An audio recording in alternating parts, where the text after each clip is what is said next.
Welcome back, everybody. You're watching NationWars 3. Roddy, is it time for Netherlands to enter in the StarCraft history book written by tasteless? Esports history is about to be made, Todd! As the boys are going to go up against Canada. I think this is going to be a very cool match. I'm genuinely very excited about it. Predictions immediately. Let's take a look at what most people predicted. What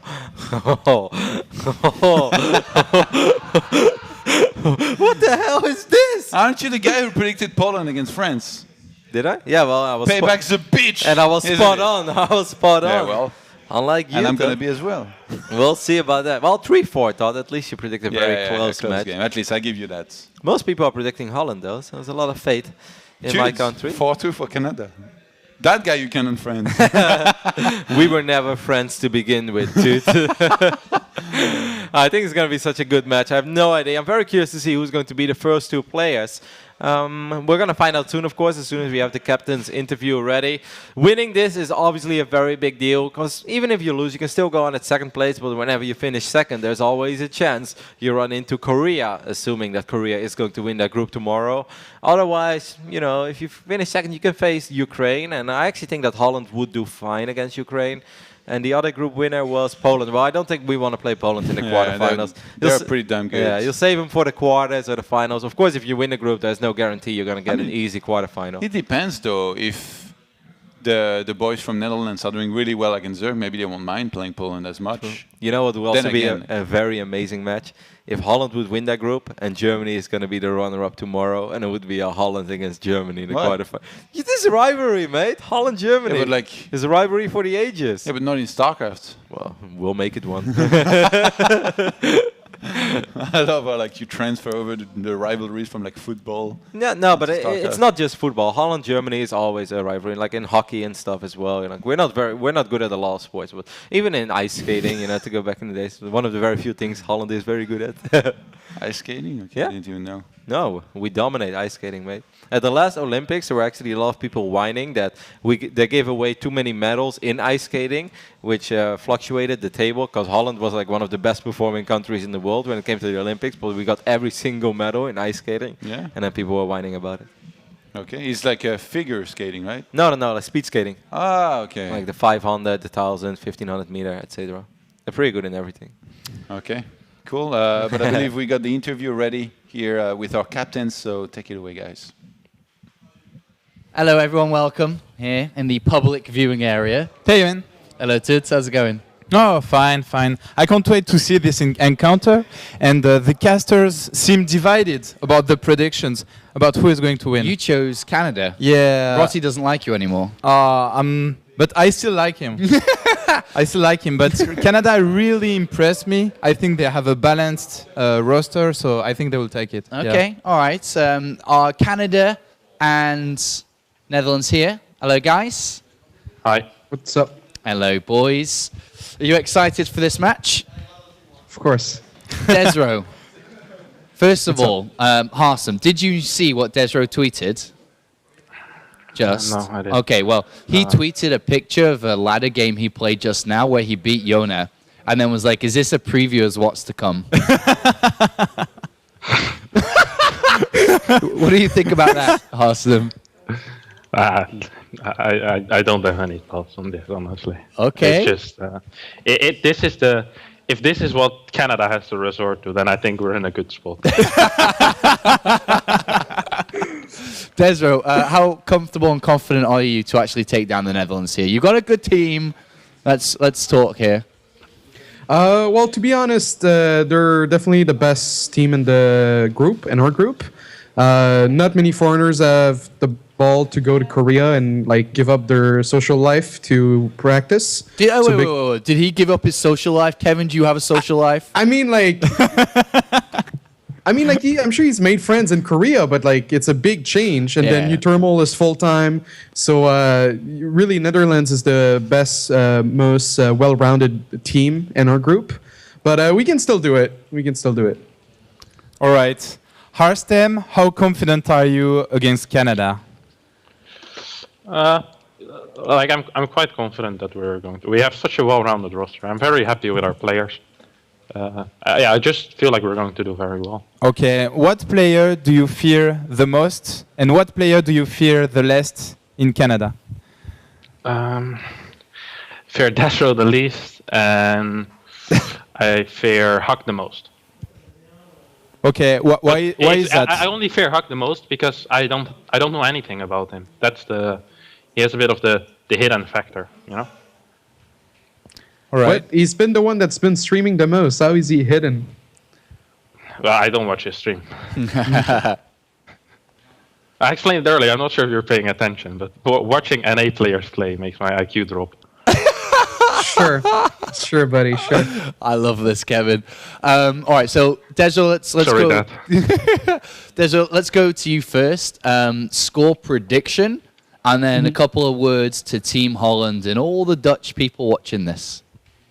We're gonna win this one 4-2. Our goal here is to make Harstem's IQ drop so much that he has to leave Korea. That's really our goal. And yeah, just Netherlands is a good team, but I don't know. We're more 4-2 really. All right, top banter there. Harstem?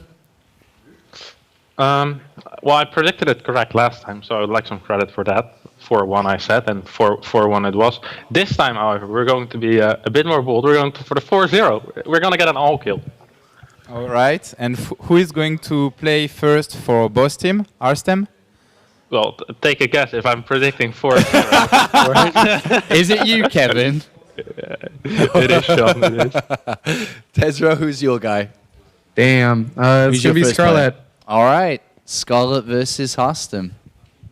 All right, best of luck, guys. Thank you for the little interview. And best of luck in the games. See you in a bit. Yeah. Thank you. Thank you. All right. Well, 4-0. First map is going to be interesting. And as for us, let's head back to Casters. Casters, take it away. So much for not disappointing his dad. Can't help it, you know. You get taunted a couple times and you just throw out some big words. You have to deal a few punches yourself. I believe we got to talk with Harstem here earlier, so let's hear a few words from him before we jump into map number 1 here. I think it's the World Cup feeling that you have when watching football or any other sport, the Olympics for that matter. It's just the feeling that a nationalistic feeling, I guess.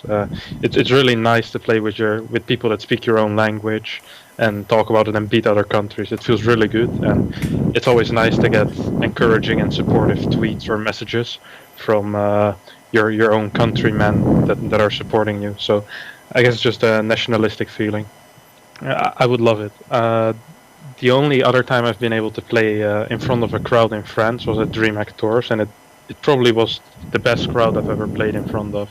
So it would be an honor to be able to play in front of the French again. I hope everyone keeps cheering for the Netherlands. So yeah, be sure to cheer for us in NationWars 3.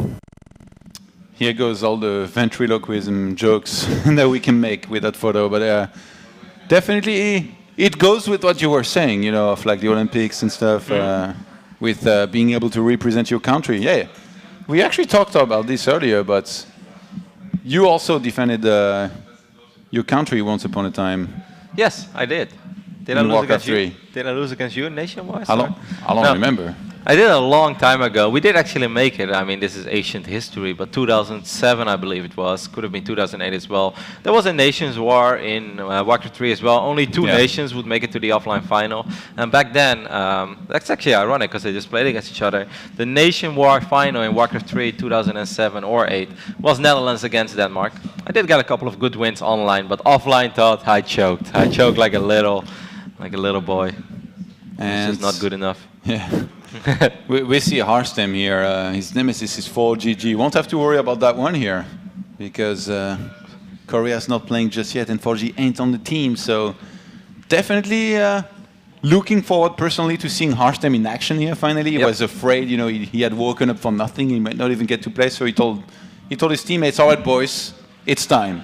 Send me out, it's my year. I will show you how it's done and get the all kill. It's been Harstem's decade, we all know that. It's going to be a very big match, man, against Scarlet.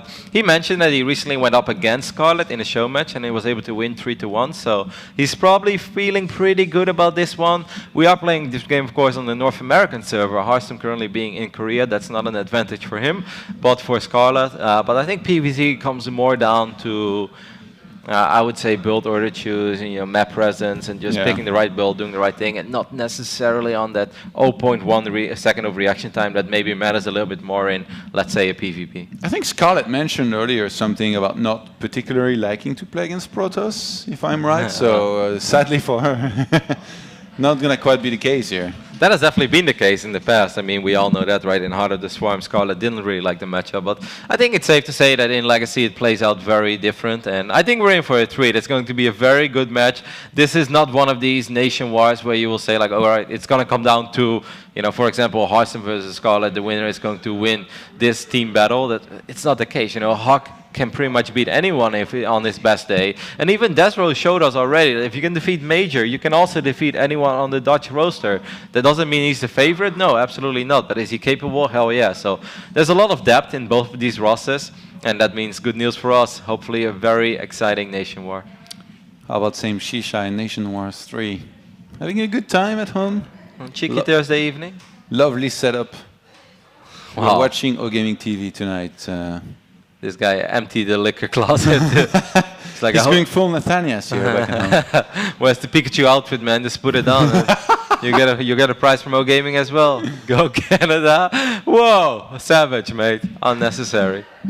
Gotta get chopped up. Big up, Coca. All right, I'm expecting the Dutch fans to step it up now as well.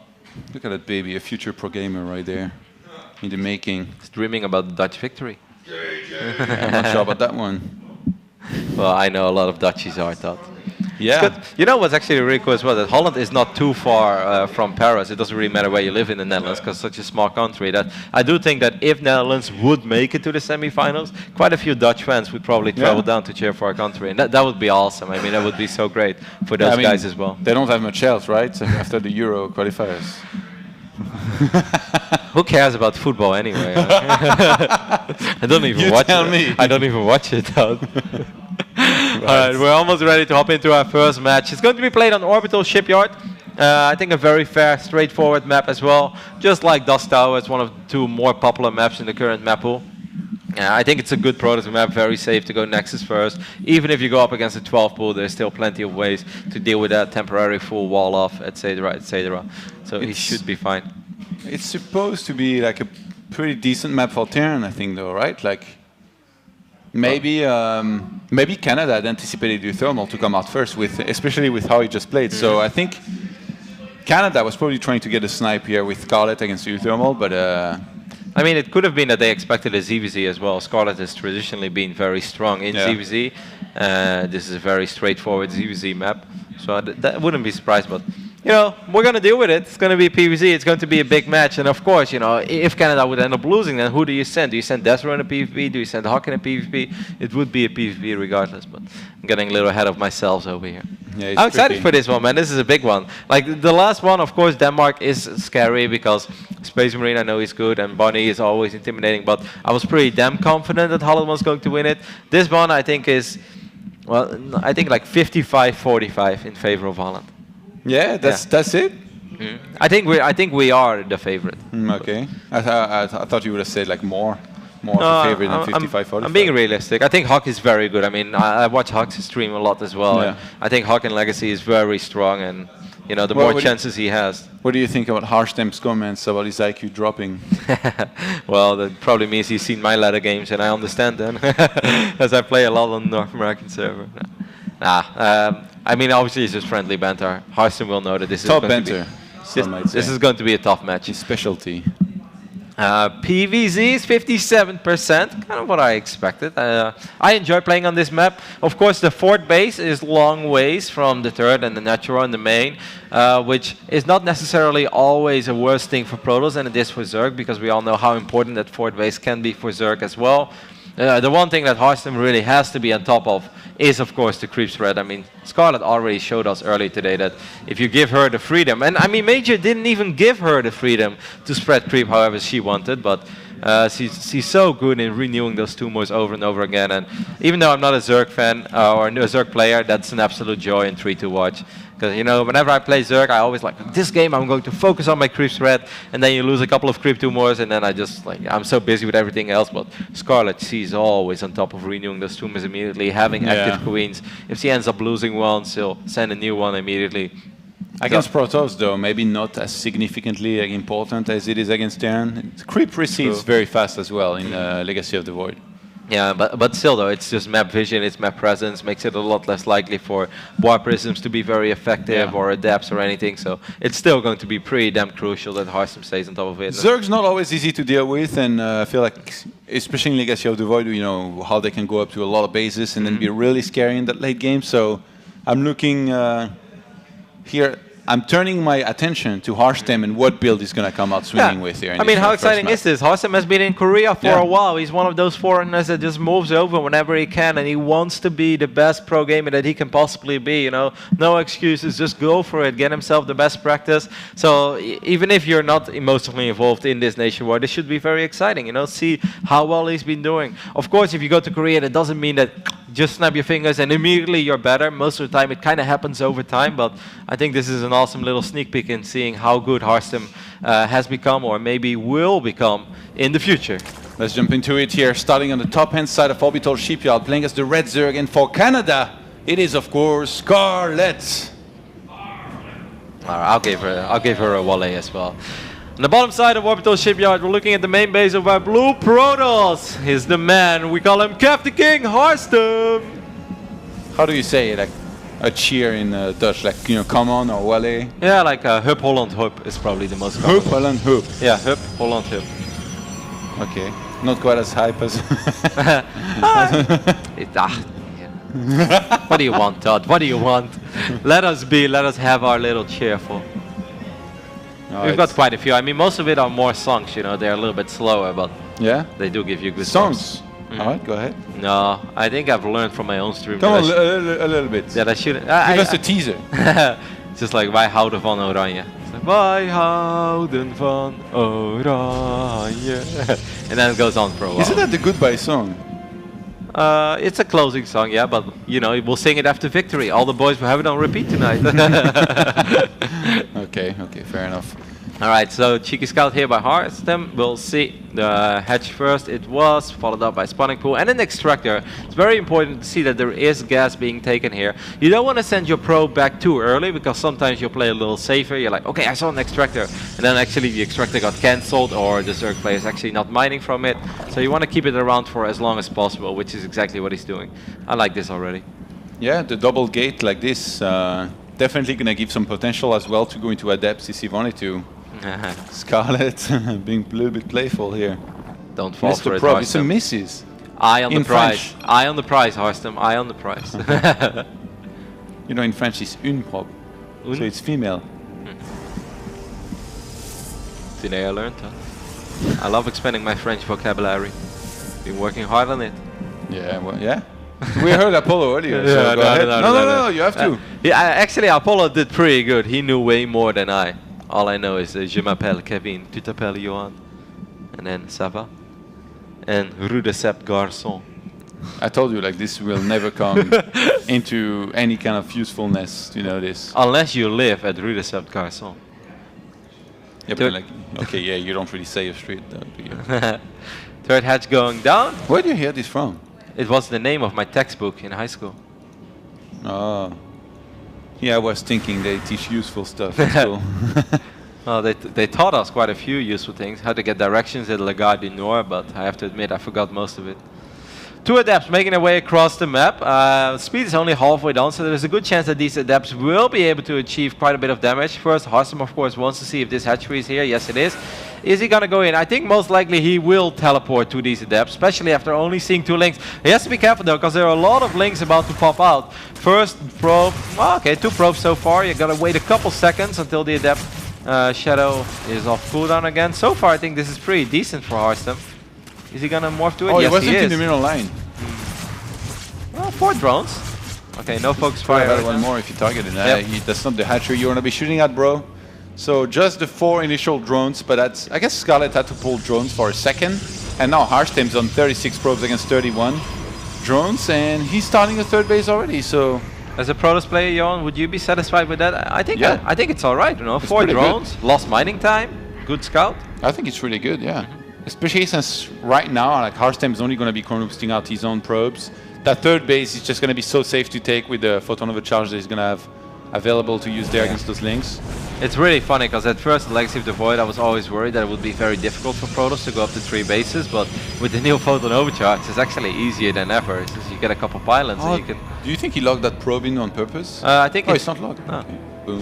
I think you can still make a cannon there as he has the forge going down as well. Did Scarlet her 2 spore crawlers finish? She had 2 spore crawlers on the way. I think both of them finished. So maybe she was worried about an adept opening with an oracle. No, actually 1 got cancelled. Yeah, she had the one in the main finish only, so... That's fine. But like, yeah, that's something achieved by Harstem once more. Like, he has no intention of using any area for now. So 47 probes to 50 drones. And Harstem, I wouldn't be surprised if he has some kind of follow-up attack he already plans. The Overlord? I'm gonna try to snipe that here for Harstem. Harstem was kind of similar to Lilba and Petit Drogo when it came to PvZ in Heart of the Swarm for the last, I would say, 6 to 12 months. Loved his Blink Stalkers, loved his Sentries. Of course, it's a completely different game and you can't just rely on Stalkers and Blink Sentries. So I'm curious to see what he has transitioned into, what he feels most comfortable with. Hydra then and Evo here. Lurkers? Are we gonna see Lurkers coming to play here? Yeah. And maybe even some cheeky drop.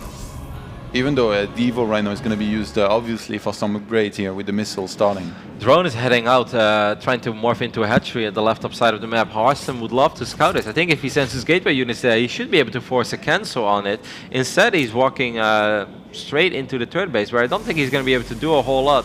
Maybe deny creep spread a tiny bit, but he doesn't have an observer here yet. He's going to have to be careful. Don't end up losing the mothership core. If he would end up losing the mothership core, that would be terrible for Harstem. Yeah, there's not many Hydras just yet. 7, I think some. 7 just popped, so he has to be very careful. The Queen's here as well. I think that's it's in a very early recall. Well, I didn't get the Overlord, but I think it's good. You'd rather be safe than sorry in those moments. That's literally what I was going to say. Really? Better safe than sorry. And it's true though, like, why would you risk losing everything? Just make sure you don't throw away units for free. And Harstem going for Adept heavy here over Stalkers with Blink. You went for Resonating Glaives and quite a few Adepts. It's very important for Harstem that this Phoenix will be able to spot the Spire, because so far Scarlet is not spending all of her money. It could be that she's going to save up for a big Muta transition. So this is an excellent scout here with this Phoenix, very well done. It is a little bit unfortunate that he wasn't able to delay this 4th base, even though that drone was waiting for a couple seconds until it morphed into a hatchery. I think on this map, with how hard it is for the Zerg player to secure your 4th base, as a Protoss you always want to try to, you know, delay it a little bit. With this target being dropped down, it's a bit weird, no? Like, do you think Harstem wants to go for Phoenixes out of one target? Yeah, I think once again it's just to have it. I don't think he's necessarily going to go crazy immediately. And let's not forget that even if Scarlet won't end up making Mutalisk, he could still make an Oracle, tag the army with Revelation and try to get some good shots off with the Disruptors that are on the way. Yeah, right now Harstem's trying to scout as much as he can. He sent his Observer across the map, hallucinated Phoenix as well. He's not being able to spot much. Gonna remove some of that creep? Yeah, good luck. It's already pretty far out. As always, man. Oh my god. Scarlet is ridiculous with her creep spread. I think if I could practice spreading creep for a year and I still won't. Yeah. Anywhere And I could near. only do creep spread, that's still a bit worse. She's actually playing StarCraft at the same time. Lurker then is halfway down. Lurker's of course excellent against pretty much every single unit that Harstem currently has. Worker wise though, I think he's in a very good spot, Johan. 75 drones against 71 probes. First Phoenixes are on the way. Once again, could be kind of safety Phoenixes just in case there will be Mutalisk on the way. Are those the first 6 Mutalisk or do we have more Mutalisk than that already? No, it's the first ones. Okay. No. Oh, there's 5. Okay, so 11 Mutalisk is actually a pretty serious amount. So this is going to be a very important moment in this match already. Guardian Shield being popped. Mutalisk have shown that they are on the map. Hearthstone is going to throw down, actually already threw down a second Stargate quite a while ago. So with 2 Phoenixes at a time, I think he should be in a pretty decent position. Yeah, but Scarlet never planned to go into that many Mutalisks. It's just a few here to force Phoenixes ideally, and she's going to go straight into Hive, potentially into Ultras as well. It's a few more than just a few though, right? Because 6 more on the way. I think we already have like 10 or so out. So 16, 17 Mutalisk. It's a pretty serious commitment. A bit of an overcommitment, to be honest. I think she should have cut earlier. +1 Phoenix, +1 air weapons on the way as well. This is a very big upgrade for Phoenixes because of course Phoenixes shoot twice. 5th base already on the way for Scarlet with double gas there. So if she goes up to the 10 gases here, she's going to be in a very good position, I think. I mean, Hive is about to finish up, which will allow Scarlet to get a couple Vipers. The Vipers are awesome. The Mothership Core a little bit exposed, but it's not going to fall. At the same time, Scarlet is going to try to siege this 4th base. There are Disruptors over here though, so Hearthstone is going to try to get good connections. The first Disruptor is just a scare. I think Lurkers would be very hard to deal with, despite the fact that there are a couple of Disruptors on the map. But so far, not a single Lurker is out. That Observer. I think Hearthstone should stop making Phoenixes now. Like these Mutas are not really going to be a threat. And he goes, I mean, already I need the Fleet Beacon. And the +1 is committing so much to defending against those Mutas. And the Vipers, man, the Vipers are out on the map, and Parasitic Bomb is so deadly against Phoenixes. I think it's still pretty hard to see which Phoenix is targeted by Parasitic Bomb, because Phoenixes clump up so incredibly much. They're pretty much always on top of each other, so you have to wait until they spread out first, and only then you can select the Phoenix that has Parasitic Bomb casted on top of it. Yeah. Scarlet now has 5 bases and 10 gases. Good luck, Huff and Hearthstone. You're going to need it. With that crit spread as well, it just never stops. Yeah, it's risky to play PvC like this against Scarlet. He's giving her a lot of freedom, and she definitely knows how to capitalize on it. It's very fun as well to see, you know, the game being played out as dynamic as it is. These Mutalisks are right now in a little bit of a tricky position. Stalkers will blink forward and get one. And Scarlet trying to hit the timing here on that 4th base of Hearthstone in the meantime. Hearthstone's just going to come back and try and crush this army here if he can. Well, this Nexus is going to fall though, of course, at the cost of quite a few Hydralisks, maybe even all of them. There should be no way that these Hydras can escape. Good shot there with the Disruptor as well. Hearthstone does end up losing this 4th Nexus. He's going to attack right away, right? Yeah, after killing think this much, he should always attack. He just kills so much supply here. Hearthstone actually overmade probes. How many Phoenix? He's on 84 probes. That's way too much. How many Phoenixes are we currently looking at, Johan?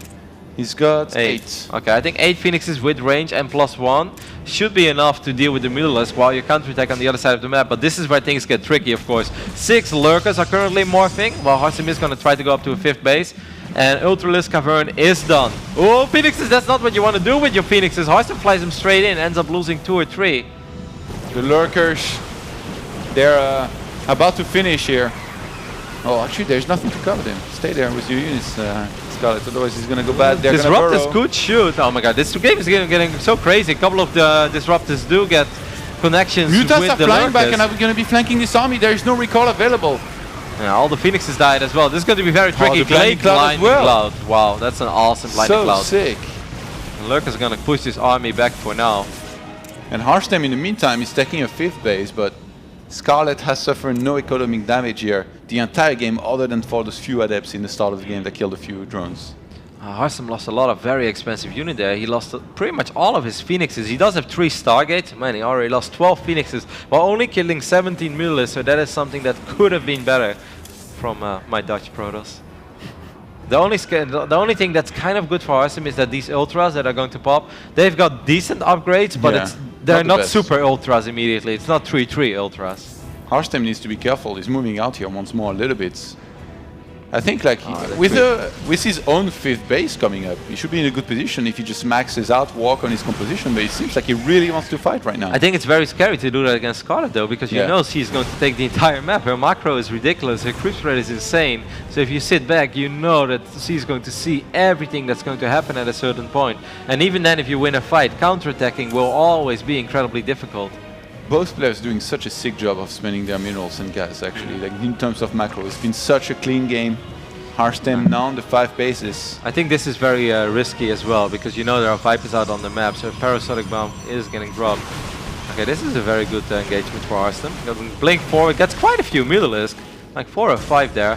Yeah, sniping a queen on the top left-hand side. Nicely done. You can actually get a lot of drones over here as well. These Phoenixes with plus... I mean, Phoenixes are always good against drones, don't get me wrong, but with +2 you kill them super quick. You kill everything super quick that doesn't have great armor upgrades. Scarlet seems hesitant here. Oh, have to be careful there. With how many upgrades she has on the way, I don't think Scarlet should be attacking just yet. Maybe wait for that to complete. No parasitic bomb yet. Wow, Abduct's being Abduct. used. It's pretty cute. Oh man, Scarlet doing such a good job while getting like 4 on the or right 5 hand side though. Well, okay, that's not for real. That's the second time Hearthstone has lost all of his Phoenixes, but he is rich, so he can afford Oh, he to lets lose them a couple. finish. Wow, Did you want to sack them? maybe. I mean, I guess adepts are not phenomenal there, but with Stalkers are upgrades, pretty bad as well, to be honest. At this stage in the game, you might as well sack these two, but then you wouldn't have any army and die. I guess he didn't expect Scarlet to go all the way back and try to defend. Yeah, he against needs those adepts. immortals. Hearthstone realized that there's too many ultras for him to deal with without adding a bunch of immortals. Oh man, we're getting ready. We're setting ourselves up for a great final fight here. Maybe multiple final fights, but with Archons, with Immortals, with Storm against Lurkers, Ultralisk and Vipers, it's going to be one hell of a battle. And it will all come down to control. Who can control this army that requires so much spellcasting? I mean, the production tab's going nuts here. Every single upgrade in units. The Ultra is stuck between 2 Lurkers. It's a lot of disruptors. Oh, a duck being used. One disruptor gets picked off immediately. Very well done by Scarlet. Looking for some free pickoffs. Carrier on the way, Todd. Oh, Wow, that's so sick. It cancelled the ball. yeah. Very good job. I didn't even know that. She had to be sure this was going to work here. Yeah, I know, because there were a lot of links that were hogging that disruptor ball. First carrier is on the way, but carriers take such a long time to build, so you got to be very careful when you want to transition into them. Scarlet's just going to siege on this 5th base. Queens are very slow as well. Oh, and with Lurkers being those burrowed. Lurkers, yeah, that's It's just going to be so hard to attack into this. A great move here by Scarlet, who knows that even if she loses this army, she's just got so many murals behind this. It's a very expensive army though, like 2,000 minerals looks like a lot, but if you lose everything over here, that might not be enough, so she's gonna need some decent trades, and so far she's getting it, man. This Zerg army is very intimidating. Scarlet is looking so strong. Hearthstone lost. Disruptors! Oh! Whoa! Some big storms as well. Hearthstone is looking to try and crush this army and then maybe immediately after it's counter-attack. I think that those disruptors, this was good enough, taking out 4 Lurkers like that. He's going to be able to take care of those Ultralisk as well, but he did end up losing 2 bases, and that is a very high price to pay to pick up a couple of Ultras and Disruptors, Lurkers. Hearthstone, with the amount of probes he lost here, I think if he just maxes out and has a very strong comp, he can just try and fight across the map, reinforce, He's so and try to win. Oh, the probes in his main are stuck! Hearthstone! At his wall. Okay, he's easy. They're stuck for a very long time. He needs extra bases though, Johan, because you know at 16 minutes in Legacy of the Void, you're going to be mined out of your initial 3 bases, especially when you take your 3rd base at the 4-minute mark. Is Recono boosting up probes? Does he have a Warp Prism here? This is a massive commitment. This is going to be very hard. Uncrypt Lurkers are ready now as well. Disruptors need big shots, and so far they're not really getting it. Couple of Hydras will go down, but she's going for the fight straight away. There was no storms here to help with this. Hearthstone's going to be trapped in the middle of the map with his entire army. There is not enough to deal with those links and the Ultras. And Hydra is start doing the rest. The Lurkers weren't even required to burrow. Scarlet wins map number 1 here against Netherlands. Poor Hearthstone, man, he predicted a 4-0. Not what the start he had hoped for. Well, Scarlet did such a phenomenal job in that final fight as well, keeping all the Zerglings alive, avoiding the disruptor shots, and then wrapping around the army over and over again, making it so hard for Hearthstone to even try to start a step against Ultralisk and the other units, the Lurkers and the Hydralisk, pretty much forcing the fight, even when you never want to be surrounded with Stalkers and Immortals, Blades, obviously. She's so good. She's so incredibly good. Woo! That's going to be rough. And now it's going to be for Uthermal or Jonah to come out next after Hearthstone falls here to the Queen of Blades herself, watching NationWars while animating. Oh, it's Carbot. Yeah, it's the guy who makes the Carbot animation videos. Those are amazing. Maybe he got inspired by watching that game. Yeah, he makes a video with like 1,000 Carbot links coming from everywhere. Yep, just surrounding the Protoss army, licking the Immortals. I can already see it. Licking them to death. Netherlands. Oh, that's a beautiful windmill, mate. And tulips. That's the most Dutch thing that I've was seen. home. I know. I just felt warm and fuzzy inside, and now I know why. Set up table. Yeah, that actually looks pretty sick. Yep. Is that properly a thing supposed to? No, it's like a game box. I don't even know, man. Looks like it was made to have food on it. It's a placemat. Just keep it clean. that dessert look awesome, by the way. Yeah, I know. Thanks for making me hungry. I mean, we've had quite a few French delights over the last 2 weeks. I have to say, I think a few more than. there was tiramisu here, right? Yes, I saw them. How many have you had? 0. Yeah? Why? Yeah. Because I already had like 3 Red Bulls. I think I reached the sugar for today. I had one, and I really want to get another one, actually. No, they did look amazing. All right, so who do you think? You think? I wonder how good Jonas CVC is. It might be worth a shot, but yeah, it depends on the map as well. Maybe like the thing is, Jona, like he didn't play his best game earlier when he came out, so he might be looking to try and come out now and redeem himself because he's definitely capable to do a lot better than he did earlier, I think. Scarlet has always been so strong, though, traditionally in ZVZ, so it would be quite risky. Uthermal, his TVZ can be very good. I do think, like, Uthermal is a very aggressive player by default, right? So there's a good chance that if you bring the aggression over and over again to Scarlet, that it's maybe harder for her to get into her rhythm and you play the game that she wants, where she just absolutely controls it from start to finish, which I kind of feel how this game went. You know, Hearthstone was pretty damn passive. And Scarlet was in control, and she played incredibly well. Here we go. Jona or Uthermal, who is it going to be? I think it's going to be Uthermal. I want to see some crazy Maru Thermal splits. We know he has what it takes. I think his TVZ is pretty good as well. Is it going to be Mark? Yes, it is. Uthermal comes out. All right. He wants to try and deal with Scarlet herself. And she had some pretty good ZVT earlier. Yeah, for sure. It's for somebody who doesn't like to play against Protoss, by the way, that was pretty sick. Yeah. Didn't really look too worried or bad here at all. On the contrary. I mean, like, if you want to analyze that previous game, I really think that Hearthstone lost a few too many Phoenixes a couple of times for no reason. And even when you're rich, like, it looks like you're rich, but 2,500 minerals, 2,000 gas, that's gone in a blink of an eye. You know, you lose 10, 12 Phoenixes, then you end up losing a Disruptor or 2 because they get abducted, then Immortal dies, and then suddenly you can't even replace those units anymore. And even when Scarlet lost a major part of her army in the right bottom side of the map, that was not for nothing. She took out 2 bases, which forced Hearthstone to make that attack very deep onto creep. Yeah. It felt a little rushed. Maybe he tried to get the engagement before the I think lurkers the best were ready. move was moving on the right-hand side and engaging so fast into those bases and taking those out. Like, it really put Hearthstone in a bad spot economically, and then he felt like he had to attack. And I mean, she saw it coming, had enough units, could have remaxed quickly, but playing against a Zerg that's allowed to take this many bases, a lot of the time it's going to be very tricky, especially if it's, I mean, somebody as good as Scarlet in this case.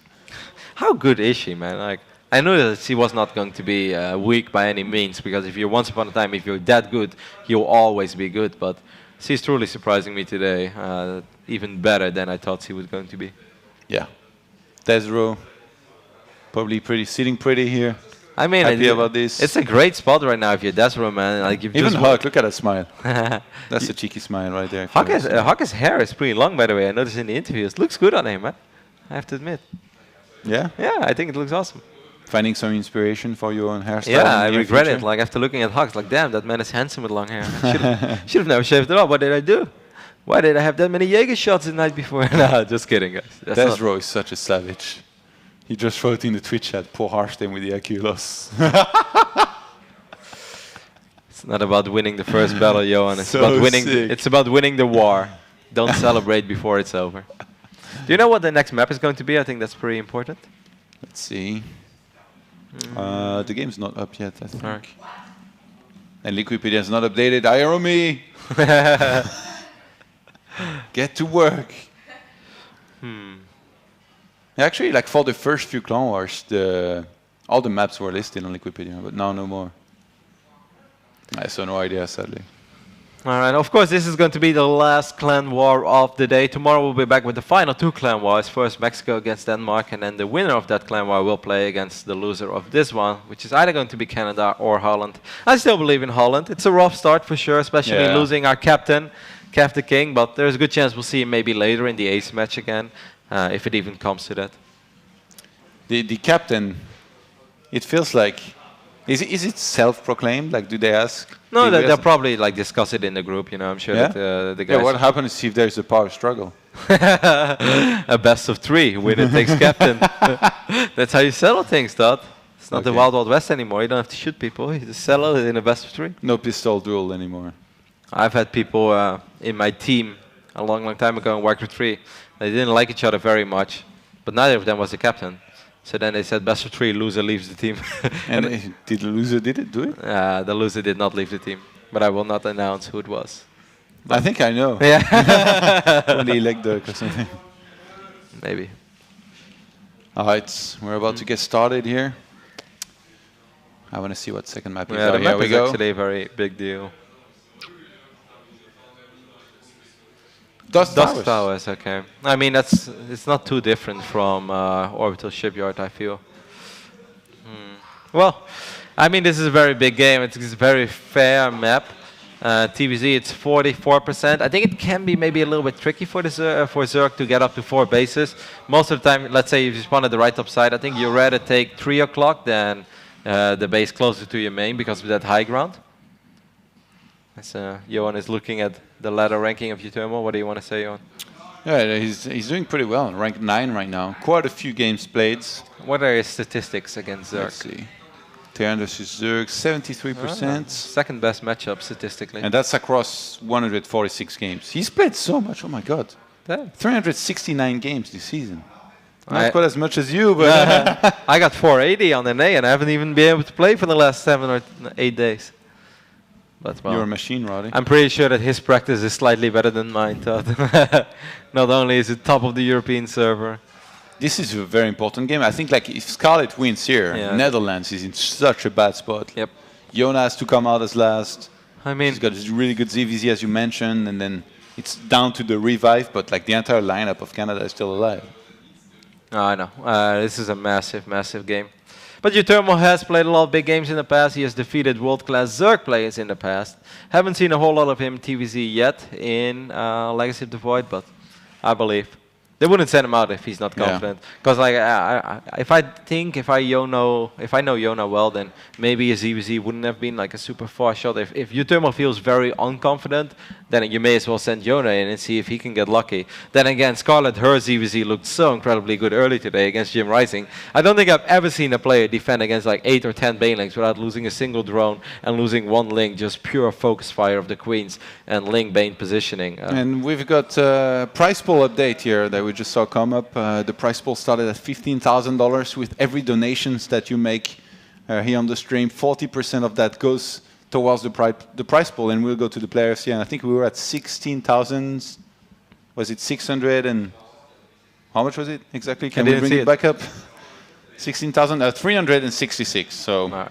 a nice little build up here. These players, I'm sure, will be delighted. If Holland wins, I'm sure the this- Korean team is following this number very closely. if Holland if Holland wins this Clan War against Canada, I'll donate $34. So it rounds up to 370. Oh, what a guy. But I need the boys to step it up. Yeah, then. it's only 40% Sorry? of the Oh. donation. Wow, yeah, well, what the man? That donation's gonna get real big then, mate. So 100. Uh, Look at this photo. It's so beautiful.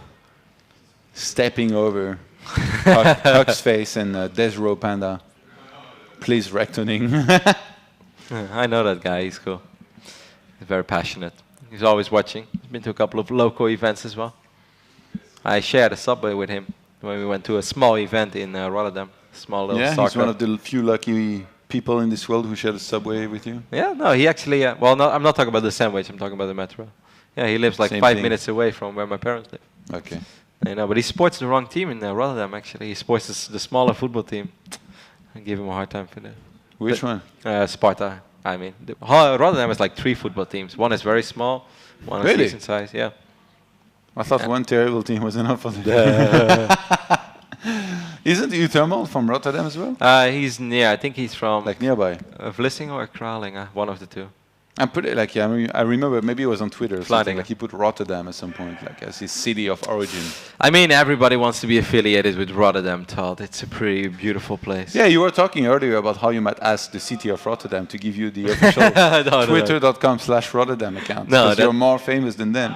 That's not how it went. You guys asked why I'm Rotterdam 08 and not just Rotterdam, and I said, well, it would be pretty hard to make a claim for the Rotterdam Twitter handle. Like, I can hardly tweet at the mayor and say, like, hey, can I get that handle? Like, you call yourself something else. Get a petition signs. Maybe Like not. all your fans sign it. Maybe we can get it. No, I love the city. They can have the handle on their own. All right. Let's jump into map number 2 here between these two teams. As it's a very important one, as we mentioned, because Scarlet won the first map here. Yep, over here at the bottom side of Dusk Towers. We're looking at the main base of our Dutch Star, and he has to bring it back. It is Uthermal. And his opponent starting in the top right-hand side, playing as the red Zerg. It is, of course, Scarlet. Trying to do kind of that proud. And so far, really good performance. Again, Scarlet, you know, when she comes out in this kind of tournament, there is always a lot of question mark as to how well she might play. And so far, very, very impressive performance. Yep, absolutely. Nothing else to add. We'll see if Uthermal is able to bring it back. We have seen him play some pretty phenomenal games in the past. When I think of Uthermal, I still think the best performance I've ever seen of him was an Intel Extreme Masters qualifier where he beat Bunny, Snoot, Harstem, and maybe it was Lilba or one other very good Protoss player in a row. He just won 4 best of 3s and qualified straight for Intel Extreme Masters Shenzhen last year. And on that day I was just like, wow, Uthermal is absolutely on fire. I think he 2-0'd everybody as well. So, you know, Uthermal, when he brings out his A++ game, as the Muslim likes to refer to, he is a very, very good Terran. I would even say on like when he's his best, then he's probably the best European Terran player we have. Whoa, whoa, whoa. My lord. Calm down. We'll see, mate. I say when he's at his absolute best. Like Yeah. he's not always able to bring that level, but let's just say he has a lot of potential. If he's able to reach that, you know, that peak performance a little bit more often, I think he has a very bright future ahead of him. I'm not just saying that because he's a Dutch Terran. Nobody believes you. I love Marino as well, you know that. Good old Eusebio. Alright, so what do we expect here out of this 200 map like this? Uthermal, he definitely has his own style. Like he loves actually that double Reaper. Even against Protoss, he seems to do it quite a bit. So instead of going for a 3 Rax Reaper, just one good old Rax. We're definitely expecting aggression over here. Like if Uthermal would go for a passive triple CC, double E maybe for anything else, actually, I'd be very shocked. He's been committing a lot to 2-base over 3-base play. You think against Zerg there's any chance he does something like that as well? Well, actually, we do see that second command center go down, Johan. So yeah. We both look pretty silly right now. We'll see how greedy he's I mean, gonna yeah, go that's with what I was asking, because I think against Zerg it makes a lot more sense to take an earlier third than, for example, against Protoss Altean. Like, you know, pushing in would be equal to an all-in, basically. Yeah. And sometimes it's very useful as well in StarCraft to play into your reputation, right? You got the reputation of being a very aggressive player. Do the complete opposite when they expect you to be, especially in a big match. You don't always have to do it, but you don't always have to live up to your reputation as an aggressive player either. So the best thing that could possibly happen right now for Uthermal is that he forces out a lot of, well, 14 links already and still gas being mined. Are we going to see a bailing nest go down, Johan? What is this?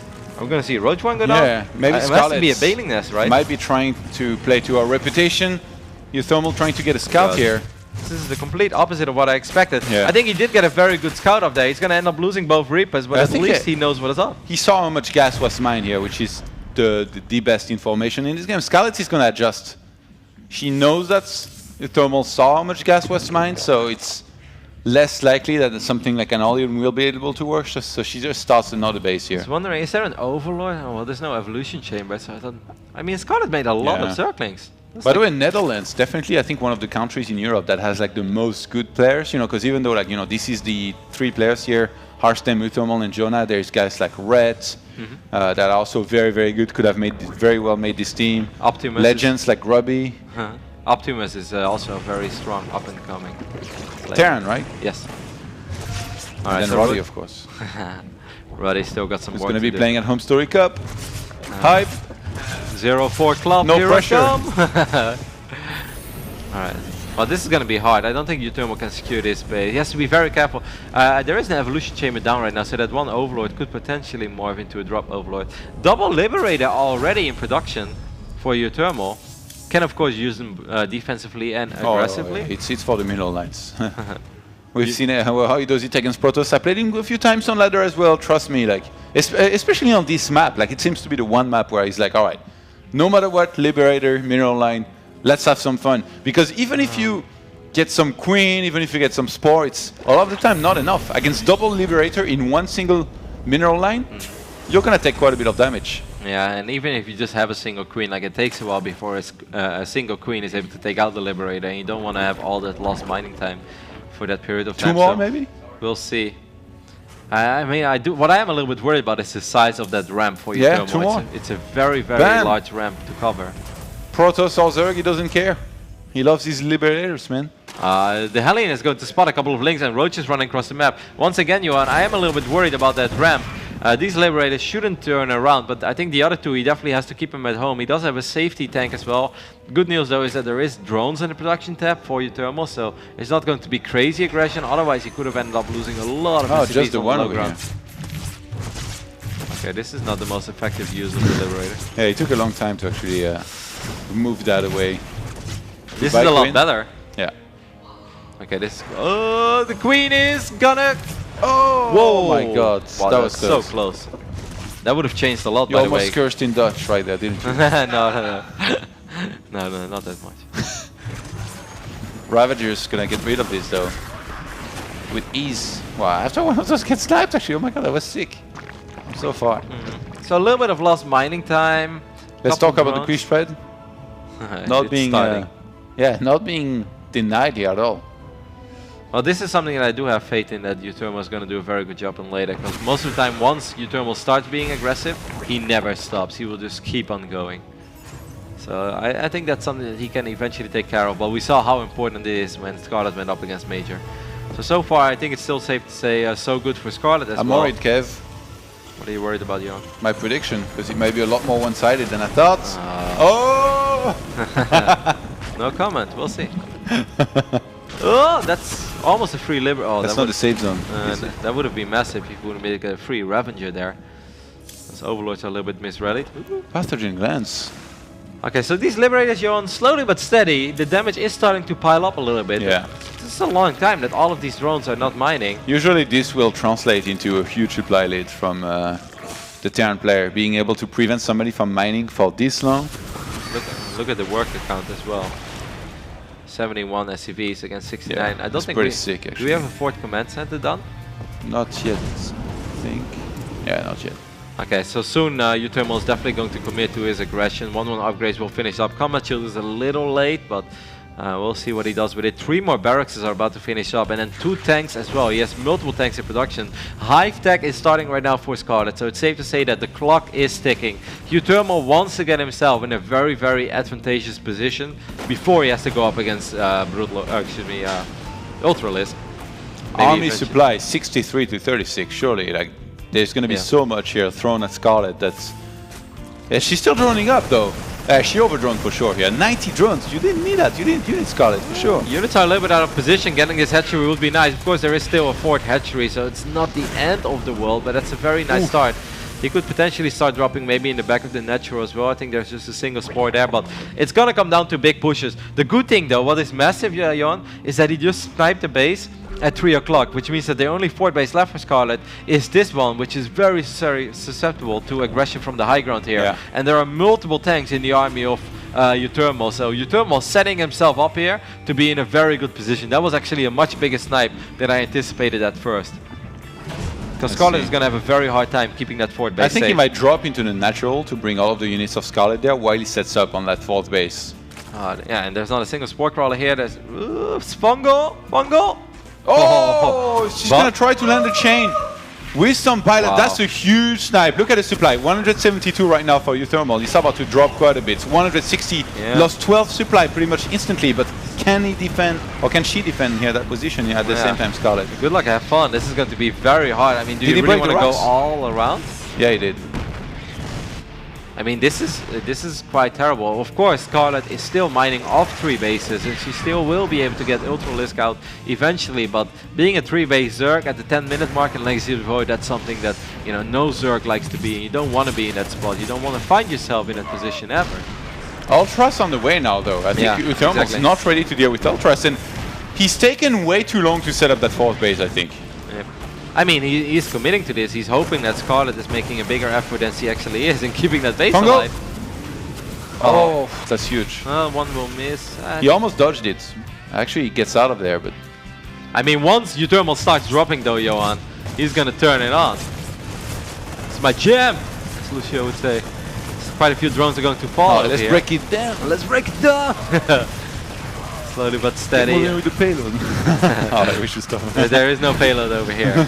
So 2-2 upgrades have finished up for Utomo. He is slowly but steady securing his own fort base here. If he can get a few more drones in, this is an awesome little run by. All of these drones were very exposed. Of course, Scarlet did make a ridiculous amount of drones for herself. So, man, she still has 77. She's like, oh, I lost a few. Let's make 11 more. Why not? Let's remake them right away. Money's money is what I mean, they say. Utomo is maxed out, and I do feel that with all the tanks he has, this is pretty much when you got to start going for it, right? Aspire. Because, you know, 2-3 Ultralisk is scary, but if you start getting 5, 6, 7 Ultralisk with all these infestors as well. Yeah. Like, she kept them alive very nicely, landing some good Fungal. fungals as well. The spore is going to help so much. These spores are so important. Okay, so this is that big army. Oh, I love how this chunk of army, by the way, on the left-hand side on the ramp is just like trapped there forever. So first Ghosts are on the way, but that is an army that's full of Marines. There are a lot of infestors out on the map. Ultralisk have +2 armor, Kindness plating is done, +2 attack is going to be done soon I think as well. Scarlet might be fine with so much army being stuck out on the map in that position, and she might just counterattack, break the fourth of Utomo. This might be our plan. Maybe expand elsewhere. Good job. Yeah, I don't know about this. It's hard to expand when there are still 4 tanks in range. Maybe she thought Medivacs picked those units up and evacuated. Oh, that's creep spread, by the way. Where is the Keeps main going. army of Utomo going? It's spotted, by the way, by an Overlord in the right bottom side. This is very important. This is so risky, by the way, because you know there are a lot of Ravagers. You know there are Infestors as well. A Fongo could be so devastating. Utomo playing with fire, but he's going to be able to get away with it for now. But Scarlet is still going to try to intercept those forces. Look at this cheeky guy. Sneaking in. That's so risky. That's so much supply. That's ridiculous. That's like, oh no, I think it's a Corruptors are on the way. She's making Corruptors. She wants to get a snipe here on these Medivacs if she can. I mean, Scarlet is just going to get everything. 3 more Starport and Ghosts for Utomo. He's not afraid to bring it, to let this game go to distance.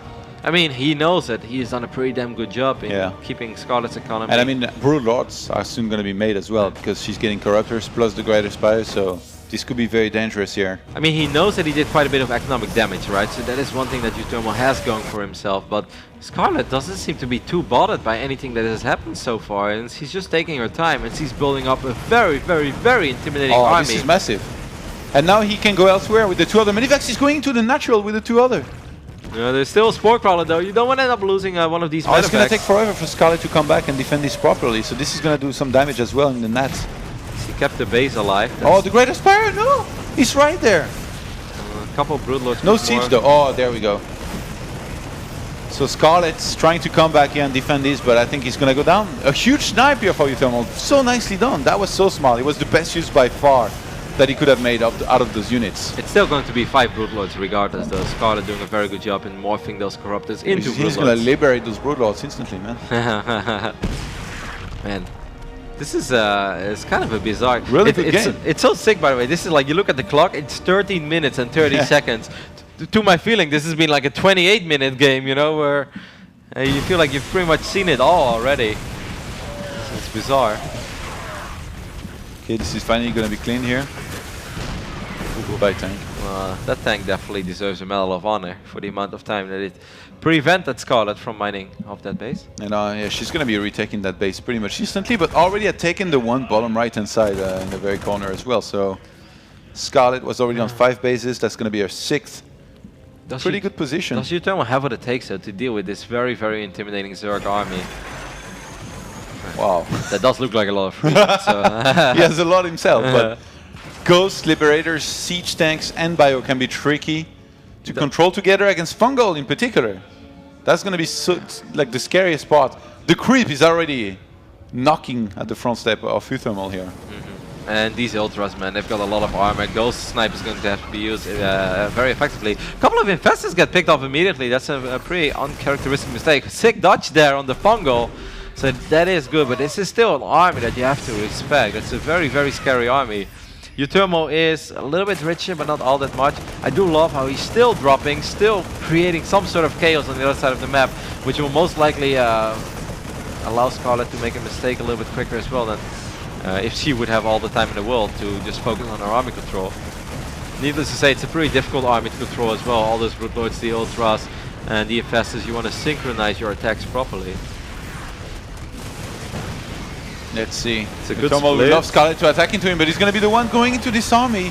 fungal is going to land big time on a lot of this army here for Thermal. The ghosts are being held in place. They're trying to use their snipe here if they can, but these ultras, they are so beefy, they just don't die. Wow, the Ultras did indeed just not die so far. A lot of Liberators and tanks are on their way, but that was a victory for Scarlet. The Brood Lords are still alive. Well, and behind is 7 more Ultra starts. Melee +3 is about to finish, and Scarlet is in a fantastic position here to propel Canada with a huge lead 2-0. The Hive died. Yeah, losing the Hive is a pretty big deal. I mean, this was a victory for Scarlet for sure. We can see it in the supply tab as well. But if this planetary would stay alive, unfortunately he's not repairing it. Utermo is going to end up losing his planetary. He does still have one more base, but that's the only mining base that our 7 more has Ultras, right surely now. they're going to be able to finish it here. Utermo struggling to even remake a single unit. I don't think he should have attacked into this. He should have just waited. He is rich. He did snipe the Hive. Snipe the Spire as well. Of course, the Infested used most of his energy. That's a great snipe there for Scarlet, picking up that medevac full of Marines with just Infested Terrans. And that's the last mining base. Okay, like Netherlands, take notes. Don't macro against Scarlet. Do not let her go up to 5 or 6 bases, because if you do, you're not gonna win. It really looks like she cannot lose in this kind of longer game, even though, like, obviously, this was pretty close. There was action everywhere. When Scarlet gets up to this many bases and has this quick thread, she literally like lets go of the keyboard and she's the queen of blade. She's like, all right, do this, ultras, do this. A couple of Marines and Marauders do find an exposed base. It's not over yet. I mean, Utermo's down 40 army supply, so obviously he's in a very rough spot. But Roddy, I don't want to be a mute, bro, but it's 140 army supply to 108, and there are ultras against almost no marauders. Yeah, I know, but the dream is still alive, Johan. You know what? If Thermal wins this, I will make a $100 donation to the prize. All right, I love it. I love it. Oh, gaming is like, yeah, go Utermo. Partying is like, oh, thank you, Todd. Easy money. I mean, he still has money, so... Yeah. Actually, she's taking a long time here. I thought she would just attack and finish it. What have I done? This army still looks so sick. Yeah, the army is very, What's the army value, actually? Well, Johan, you dodged the bullet there, as Utermo just probably saw that army, and he's like, nope, not today. No donation's going to be made here for now. Wow, Canada goes up 2-0 against the Netherlands, as both Harstem and Utermo have failed to take on the Queen of Blades herself. Scarlet just looking incredibly good. I felt Utermo played a good game. I think he did a pretty good job in slowing her economy down. I think where a lesser Zerg would have lost the patience and just run up that ramp, it's like, I need that base, I need to do something and get a couple of unfavorable trades.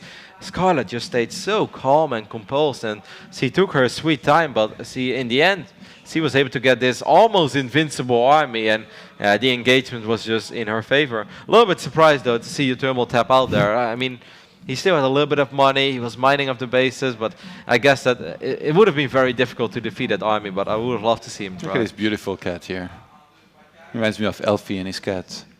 Not watching the game, though, watching the other way. He's hating. That's what cats do, right? Look at that GameCube and that N64 as well. That guy, he's been playing some Smash in his days. Go Team Canada, Acer Shura, all kill incoming. Roddy?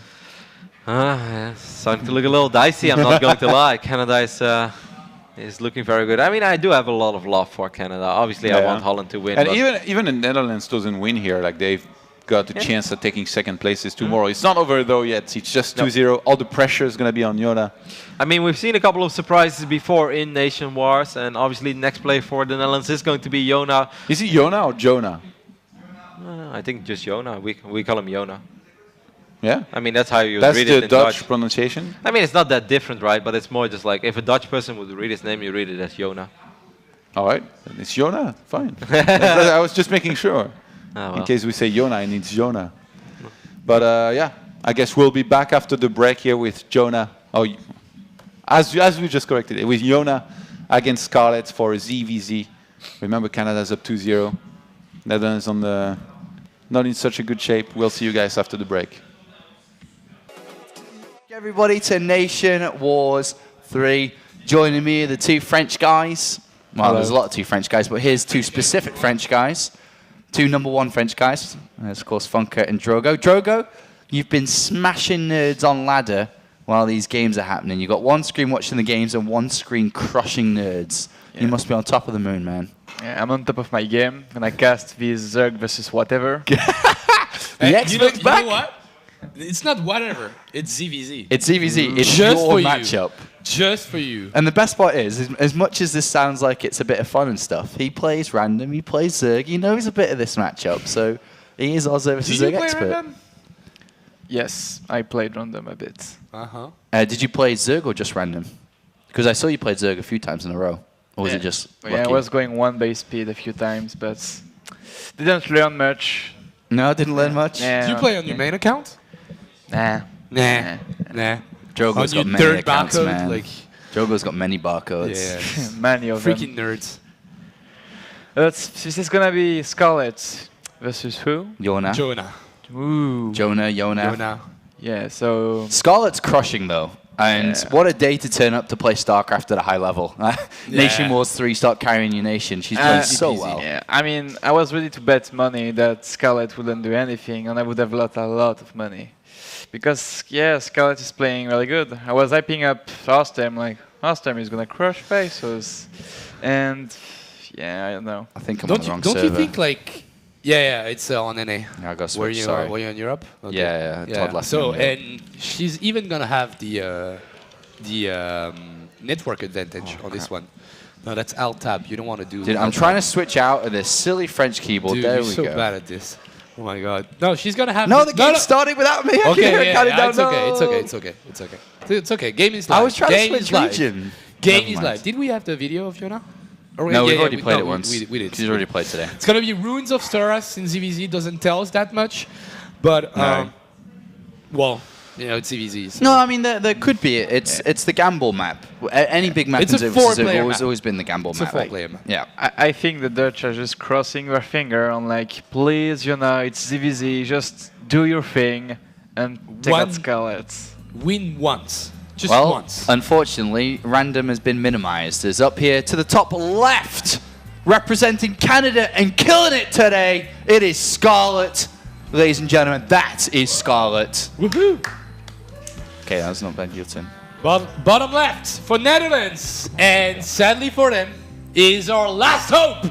Is Jonah. Jonah! Yona. Who has Jonah. decided to go aggressive on this map, but Interesting. as already mentioned, overlords are going in the correct directions. They've spawned very close to each other. They're going to know what's up kind of early, can start preparations. Now it comes down to the fact, can Yona still make this work? Because Scarlet's going to know about it really early.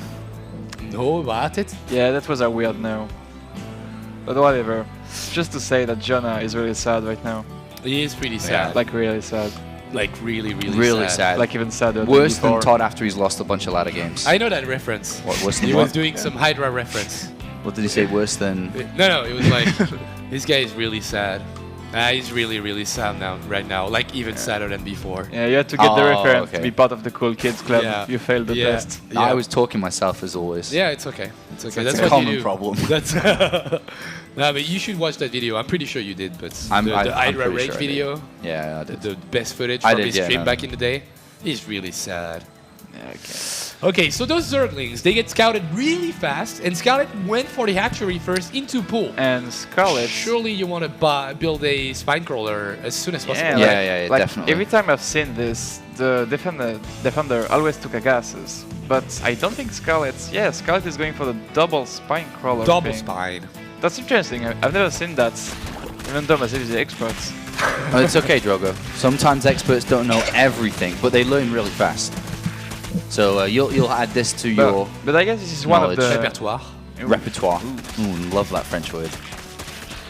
But yeah, like she's gonna be able to block the ramp with queens, build spine crawler, just like old school. Pretty cool. All right, Zergling versus Zergling. Scarlet gets out with a lot of low health ones. Yeah, pretty good micro. goes back and in, now though. she's giving it away. Why? Oh. Why would you do that? She goes right back in though. Speed is gonna kick in like 10 seconds. Buying time though, at the very least here for these spine crawls to get into position. But Right. she needs to prevent the Zergling from running into. Yeah, so she's She got to has to block the double ramp. The queens. most important part of this, as always, is block the ramp. Correct me if I'm wrong here, Zerg expert, but blocking the ramp, you cannot let these lings in. that don't really look so good for It Scarlet. does look very the second fortified, spine man. moving right now. Okay. I'm not sure about that. And the target firing has got to be Yes. on point for Scarlet. But Yeah. And two this- queens into 4 queens, double spine crawler. Jonah, would you say is really sad right now? Let's see if he can break through. He's got a lot of work to do here, Funker. Okay, one spine crawler. Oh, Nice even transfuse moved down on for the the top cheeky one. transfuse. Ah, so sick.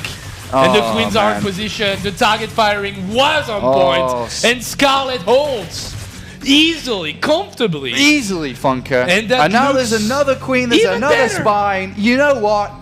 Netherlands are in trouble, Funk. I'm They going are to say it as it really- is. You know, they're in trouble. They're like, it's basically over.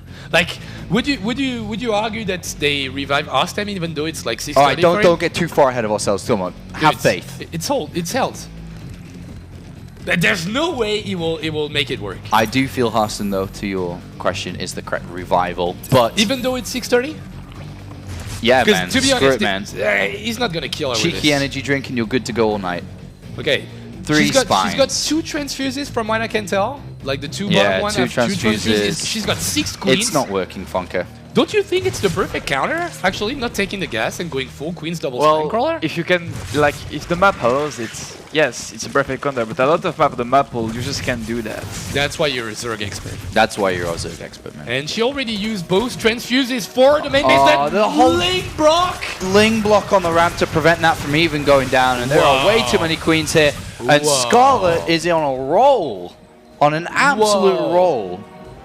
That's pretty sick. She took 2 games away from Mexico earlier, and she's about to take 3 away from the Netherlands. Coca, can we look at the units lost tab?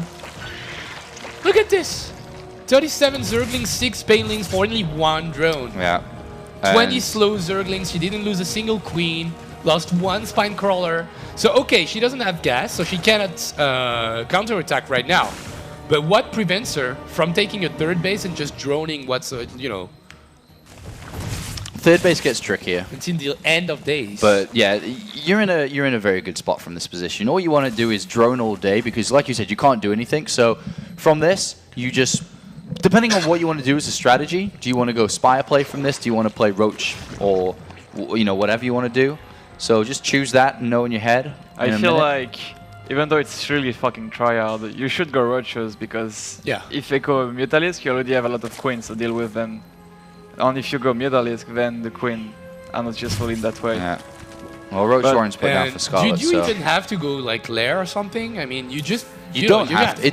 You have a Roach It's the Warren. same in any matchup, right? You get such a significant lead, it literally doesn't even matter what you do as long as you do it well. She's gonna go for Lair anyway. So But it doesn't matter, to be honest. with Speedling and Roach Warren and the triple hatchery with triple inject, I feel like she could build whatever and just Yeah. win the game. And Mutalisk in that case would be maybe taking a little bit of risk because if Sure. he's perfectly set up with spores and everything, maybe you throw your lead away. But that's not even No. not even gonna matter because she's gonna build a shit ton of roaches and just march down the map and Yeah. take at Yona. That's the plan. That is the plan. Like, beautiful saturation already on 2 bases, soon to be on 3. And this is looking like a walk in the park.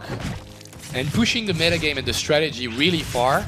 Maybe if you're Scarlet, you're making that game last longer that you can. So Halftime is even more tired.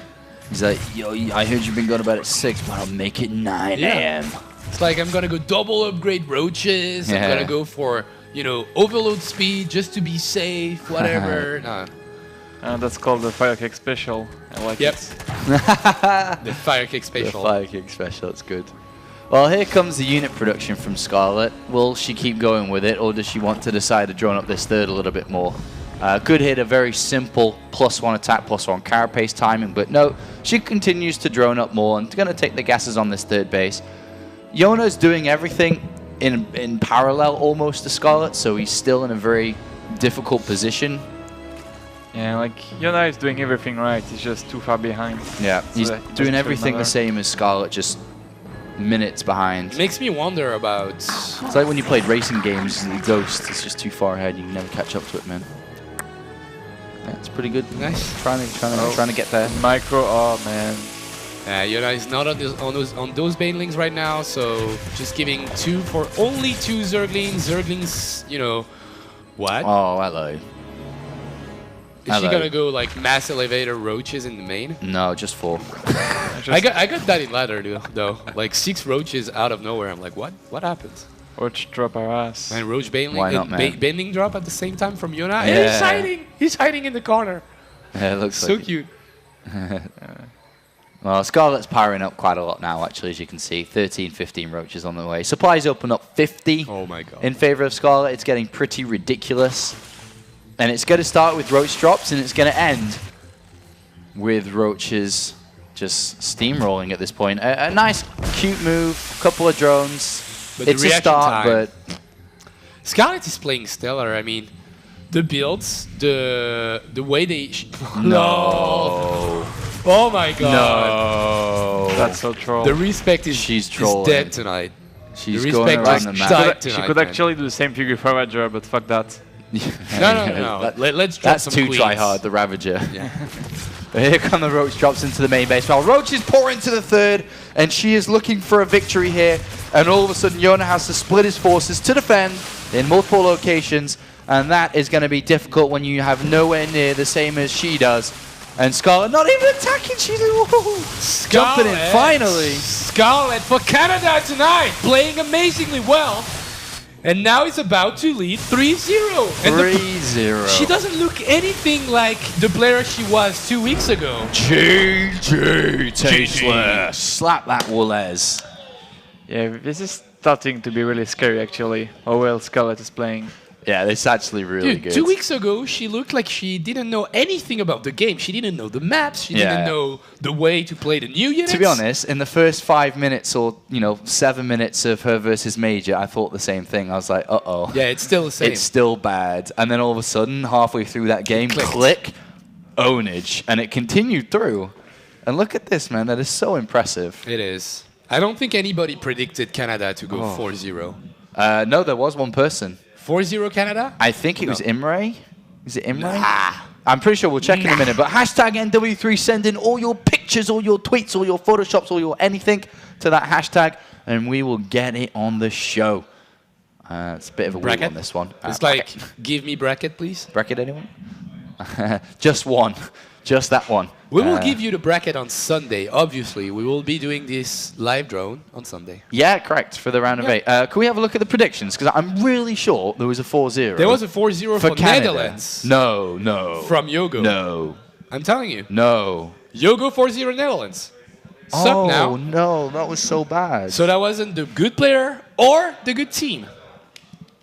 Great professionalism. So right now, it's Poland. Pump from Tud, the experts of StarCraft 2, Yep. along with Koka and Todd. They know better than us. They do, because this is going that way at the moment. Yep. And it's now down to the last player from Netherlands, and it has to be Hearthstone, right? I mean, do you think, or would you put Thermal if tell you me. were Coach Strogo for the No, Netherlands? honestly, right now it's about the one that hates Zergs the most. And from what I've read, I think Yothermal hates Zergs more than Hearthstone currently. So we should stand Hearthstone because he's the less annoyed right now towards Zergs. But it's a tough call. We both hate Zergs a lot. All right, it's in. 15 Level of seconds, hate. Funker. I would go for Thermal.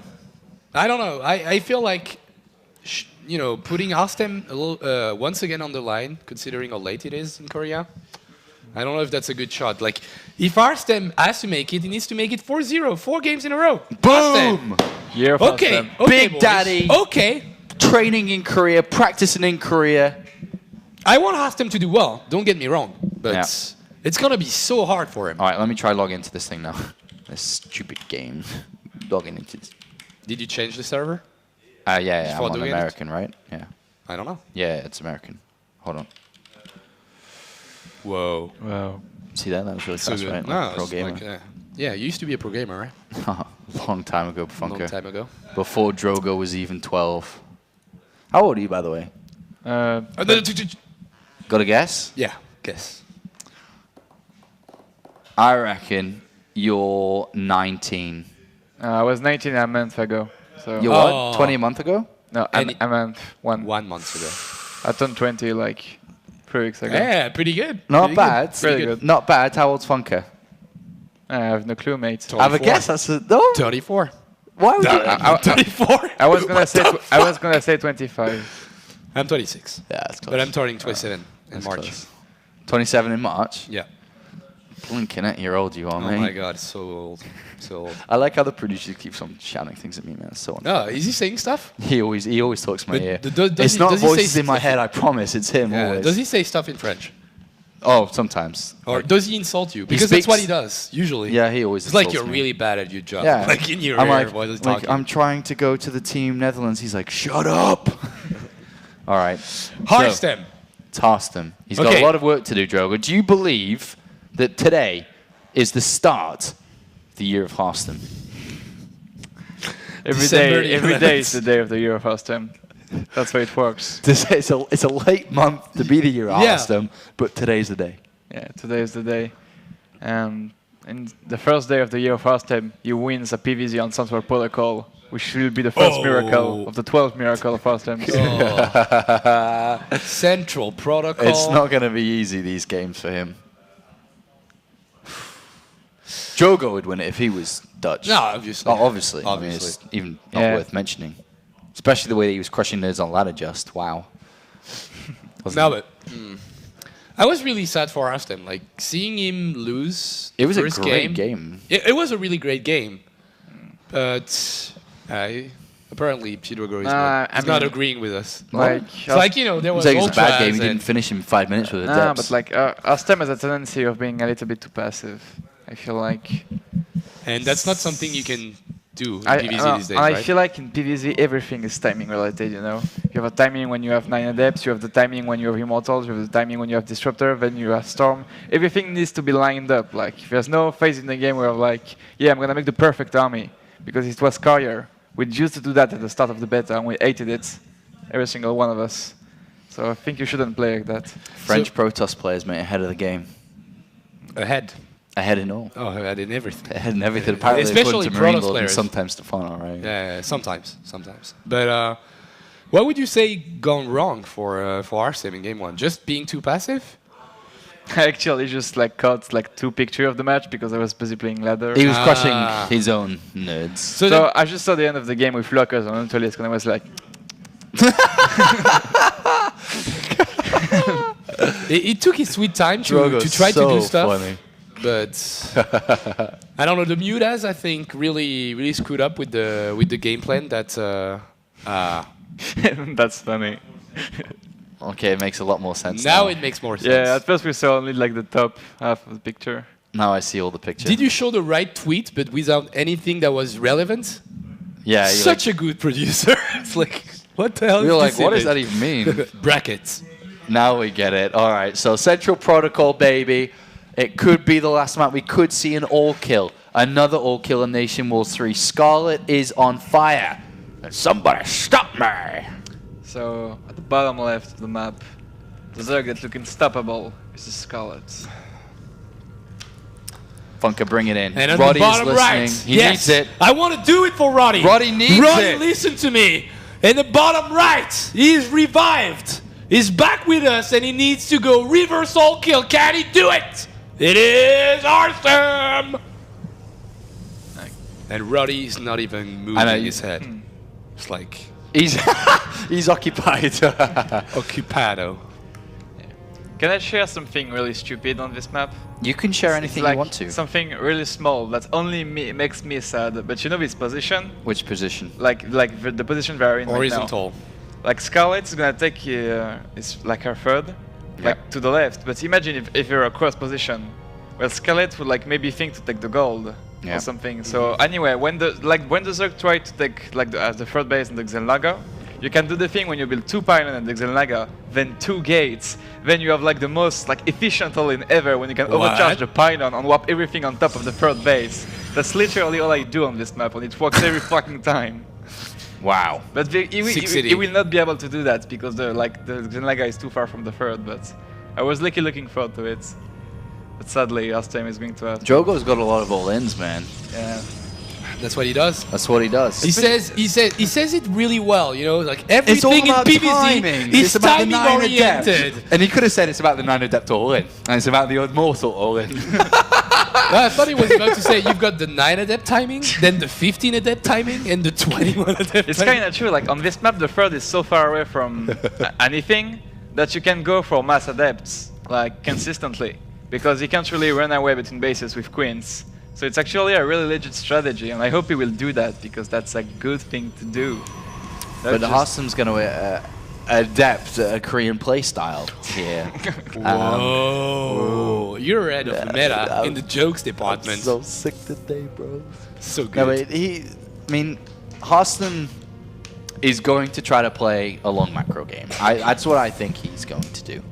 He's making 2 adepts. And That's a good start. yeah, that's a really good start. Then you make 4 and 6. He's going to do a repeat of what he did in the previous game, or a very similar style. 100%. But I think all so, yeah. joke aside, I didn't really check. Did Harstem scouts was the base of Scarlet? Because if he has the info of the gas or not, it's a pretty big deal actually. He does have does. info on Oh, this. okay, so you have the info for that. So Yeah. no, this is a map where you need a lot of unit to defend any kind of zergling aggression. Well, Oh. Scarlet's still mining gas, though. What do you think this is for? Because don't usually you pull out of the gas by now and take a third? Usually, yeah, this could translate into a really aggressive timing from Scarlet. But I like what Harstem is doing. She's like 2 adepts, make us target, make even more adepts. Do you know what I don't like what he's doing? Is not checking his back rocks at all. Yep. Yeah. It doesn't And they're have any being worked vision. on a Yeah, little but bit. one of the things is that Scarlet is gonna have speed soon, so yeah, Harstem needs to get out of there because he's gonna get killed by Spilling if he doesn't. Drogo Roach Warrens come down. Uh-huh. Drogo. But this is good. Stargate is really good with this build. Oh, okay. Well, everything's okay then. No. It's okay. Cool. Everything is Woo. okay. Like you make an Oracle, then with the Oracle you shift click the Ravager and you win the game. That's, Easy peasy. Yeah, that's what you do. And he saved his 2 adepts. I was a little bit scared for that, but that's good. So usually you do this kind of risk game about to see if the Zerg takes a third or not. I don't know. He didn't see that, but I think he knows this kind of an aggressive Zerg. Oh, he's adding a third gate too. This is like the best build in the business right now. 3 gate adepts with Best build in Oracle. the business. All right. Okay. Roaches are on their way. And we are going to see Scarlet.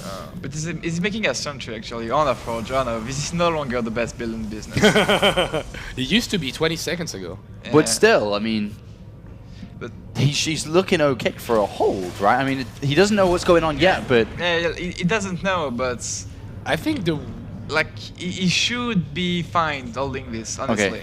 Well, he's about to go find out what the hell's going on. He still sees Zerglings with speed outside his this- base. He's yeah, building a second Oracle. He goes in with the main, and does he know instantly?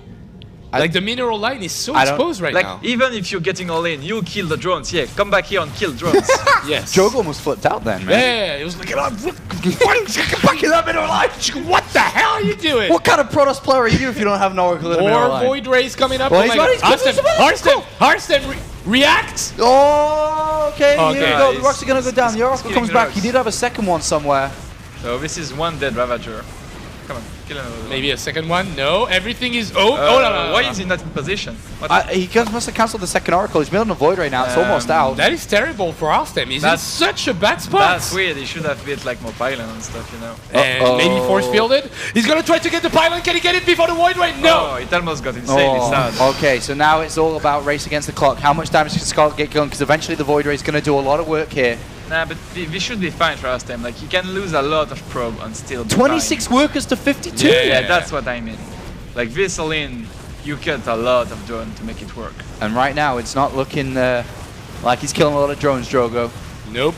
He's killing adepts and some sentries, but that void ray is untouched and is destroying everything. More Zerglings in the production tab, so no drone, no transition out of this. Yeah, and another photon overcharge on that pylon, and that is going to be that. That is a whole GG!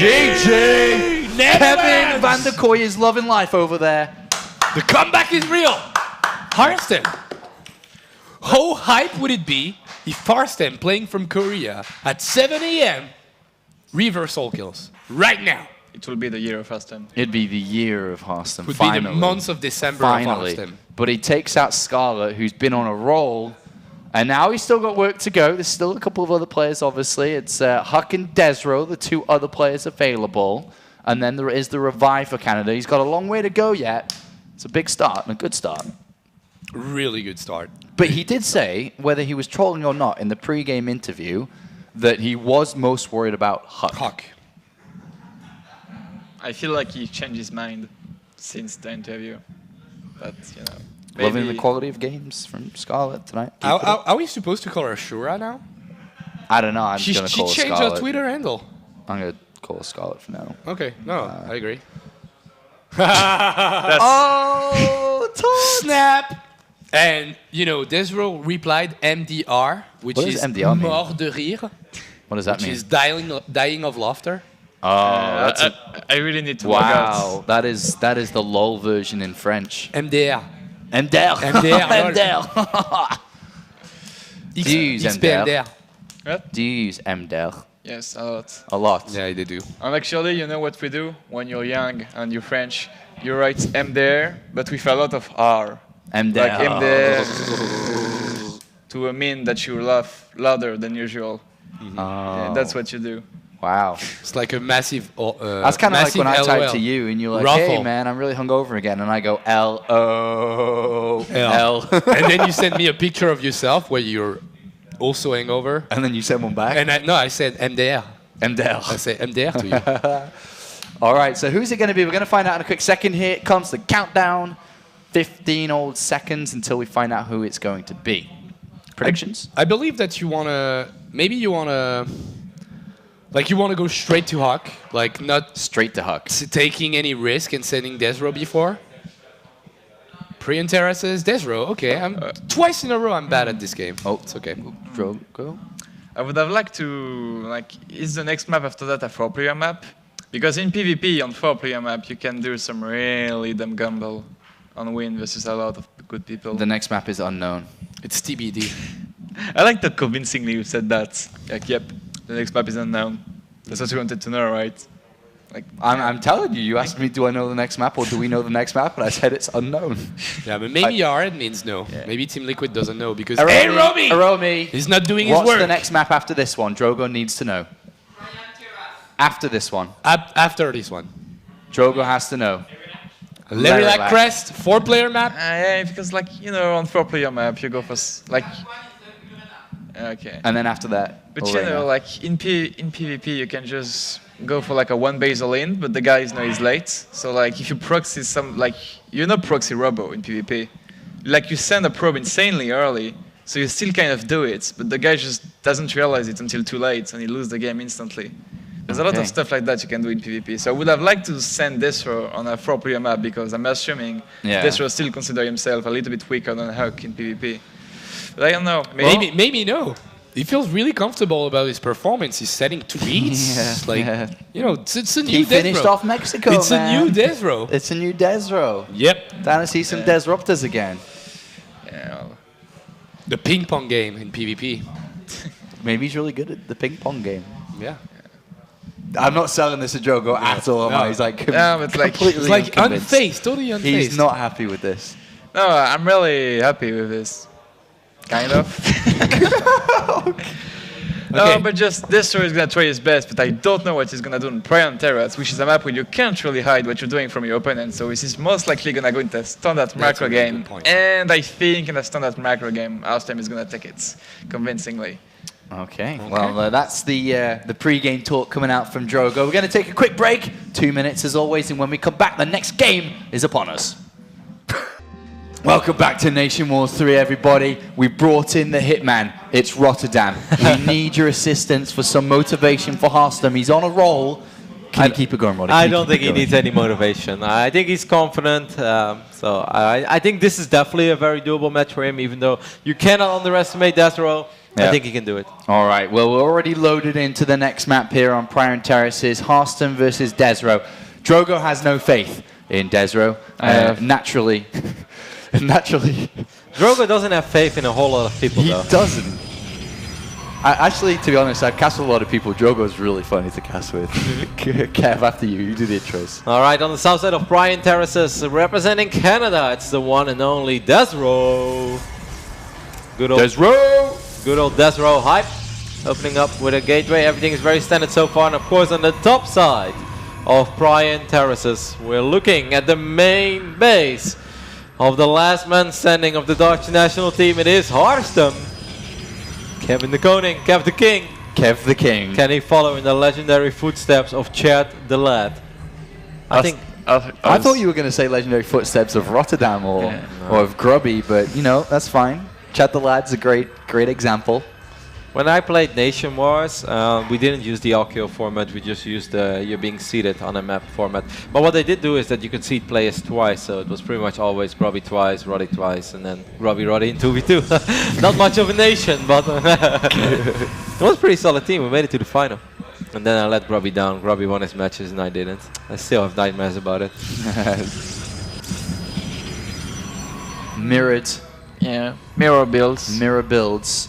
But what is Desro going to do? I mean, we both know, all three of us know, that Desro's not quite on the same level with Harstem. So usually when that happens, you try a couple of tricks, right? Yeah, but I don't think Desro sees it like this. I think Desro is bursting with confidence after his big win against Major, and he should. And I really think that he's just going to approach this like, I'm just going to play my game, and I'm just going to play PvP the best way possible. I'm playing on the North American server, which means that Desro has a ping advantage.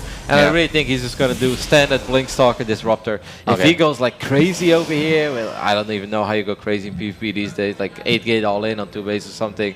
I'd be very shocked. I don't think Desro needs to fall back on that. I do think Harstem is the better player, but I think Desro, if he brings out his A++ game, that he has what it takes to win a game here.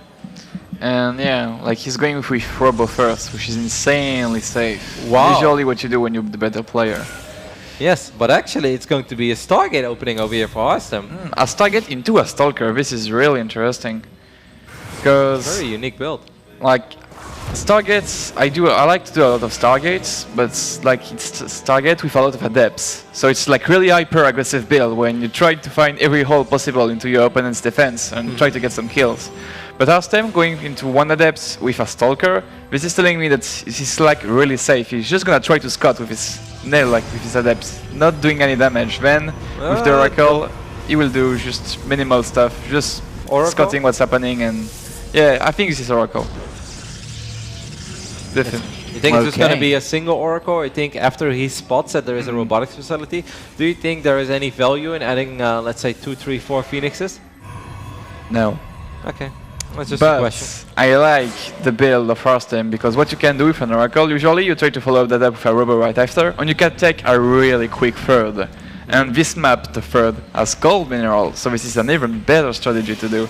Especially Desro, but Desro is rushing Robo Bay, which is not too good as a Stargate. So if you see the Robo Bay, do you then think there is value in 2 or 3 Phoenixes? Or you still say no? Because you understand what I'm asking, right? Because Desro have limited access to very few Stalkers. He's not going to have Blink for half a century. Phoenix can shut down the Prism, so I think making at least 1 Phoenix is going to be almost mandatory, I'd say. But I can see some value in like 2, 3 Phoenixes picking up probes over and over again, because you shouldn't lose them. Like if someone makes a Warp Prism versus your Oracle opening, you can make big probe kills. Adepts pulled really his attention down to the natural, and in comes the Oracle. And this is a lot of damage already. Yep. Yeah, this is a lot of damage. Like Desro kind of gamble a bit with his build. He cuts Stalker production to get a faster kills. Yeah. I'm sorry to say, but this is looking really bad for Desro. He has a Warp Prism that is never gonna do anything because 1 Phoenixes and everything is shut down. And yeah, only 1 Stalker. You'll lose a lot of probe. This is an Oracle. Yeah, all of the units in the natural, I guess you just did not expect the Stargate opening over here. In all honesty, I'm a little bit surprised by the Stargate. I see it every now and then, but I feel that Blink Stalker openings, especially when you feel like you're the better player, most of the time it's just standard Blink Stalker, get an Observer out, have some map control, and take the game from there. So I can't blame Desro for being surprised. Like for example, Desro's opening will be insanely good versus someone that also goes for a pretty quick Robo. Because they will most likely go into Robo, into Blink, but they don't have Blink immediately for the Warp Prism, and then you have suddenly Disruptor and Warp Prism, and you can do whatever you want. And the guy cannot do anything with Stalker without Blinks, but sadly for him, he flipped the coin and didn't win. Didn't succeed, even loses 2 more probes, so that Oracle comes into the natural. Hey, that's the second Phoenix he's adding, right? But this is almost making me feel like Harstem maybe doesn't play Stargate that often, but he wanted to trick Huck a little bit. He was like, I can beat Desro without doing my main build. I mean... That's very meta. Yeah. I mean, it wouldn't surprise me. This is not 100% sure, but this wouldn't surprise me at all. And this is the thing. This Phoenix can lift these disruptors. Yeah, and Harston, I was just about to say, he's just seen this army move into the middle of the map and then started to build even more Phoenix. I think it makes perfect sense. Like, there's not a whole lot of firepower in Decimo's army, so if you lift up those disruptors, you force him to stick around and you force him to take a fight that he doesn't want to take, right? You have an Immortal, and what are Stark's going to do against the Immortal? And Desro continues to warp in units here. He's going to push forward. Hearthstone knows it, so he's even put a status ward down on his natural ramp. That's awesome. Yeah, I mean, with his opening, you put status ward everywhere. It's one of the best part of the thing. That you can just win games with that. I mean, these pylons are going to be so useful as well, right? Because those are 2 Photon overcharges that Hearthstone can fall back on. The multiple Immortal, Phoenix is going to be very useful. Here we go. Because Phoenix Immortal is actually so strong already against Blink Stalkers. These Stalkers don't even have Blink. So don't do that, Hearthstone. That's a little Takes risky. off his damage, but I think here we're going to have Hearthstone engaged, looking to pick up the disruptors and then wipe the floor with everything else pretty much. And here we go. Phoenix is firing, and they pick up one disruptor and they're going to hold it into the air for now. And it's a complete annihilation. That is just... That was brutal. GG. I can't really... I mean, it all starts with the beginning, right? Yeah. Like, people may look at this like, oh, lol, Desro got stumped, but in a PvP, if you end up losing 12 workers against an Oracle... And even before that, this was just a massive build order loss. I gambled that didn't work out. It's too bad. And it happens. Well, it did happen, and that was a good win. And now Netherlands have 2 wins, Kev, to 3. Well, Canada crawling back in. We're on the board, baby. We're on the board, but now comes out Huck, who is naturally the last player remaining for Canada, and we're going to have another Protoss versus Protoss. Sorry about that, Drogo. Yeah, no problem. Our resident Zerg expert. Zerg expert has to cast a PvP. It's not ideal, the casting will, but I hope you can stick with us for some Zerg games a little bit later on. Yeah. Tomorrow. I know you hold up the facade that you're a random player, but I know you have your preferences as well at casting. But don't you feel that casting matchups that don't include your main race are more fun in Legacy than it used to be in Heart of the Swarm? I think all games are more fun. Even my own matchups are. Yeah, I mean, I think Legacy is actually really fun right now to play as well, right? So, yeah, it's good. So it is going to be Huck, obviously.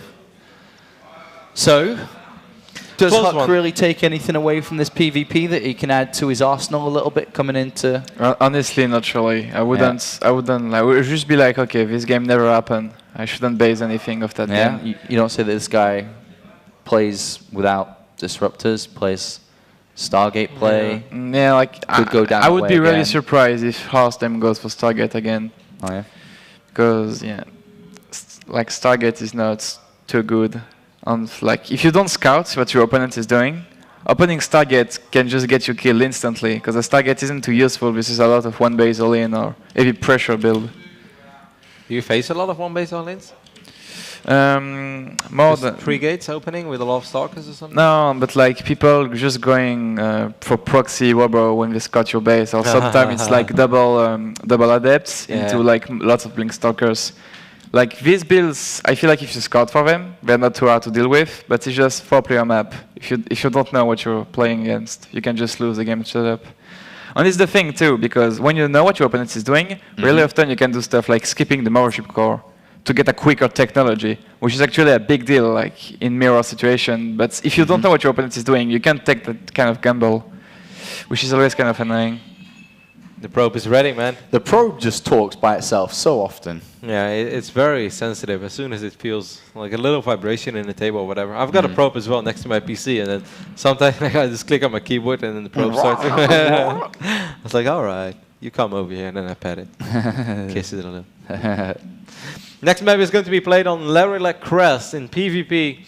4-player map, Drogo, so most likely will play out a little different. There's also a lot of space, I feel, in the natural that if you would go for such a quick target, that is very risky because you're just asking to be under a lot of pressure and it could get very tricky. Yeah, it's true that also like one pylon can't really cover everything in your natural. It's really easy to abuse if you have a little bit more units. Yep. Need at least 2, maybe even 3. Maybe even 4. No, I think 3 was good. If Hearthstone reverse all kills, what are you going to do? Whew, I'm going to run down the Champs-Élysées without a t-shirt on. It's a bit cold for that. 2 tulips in my hand and a cheese on my shoulder.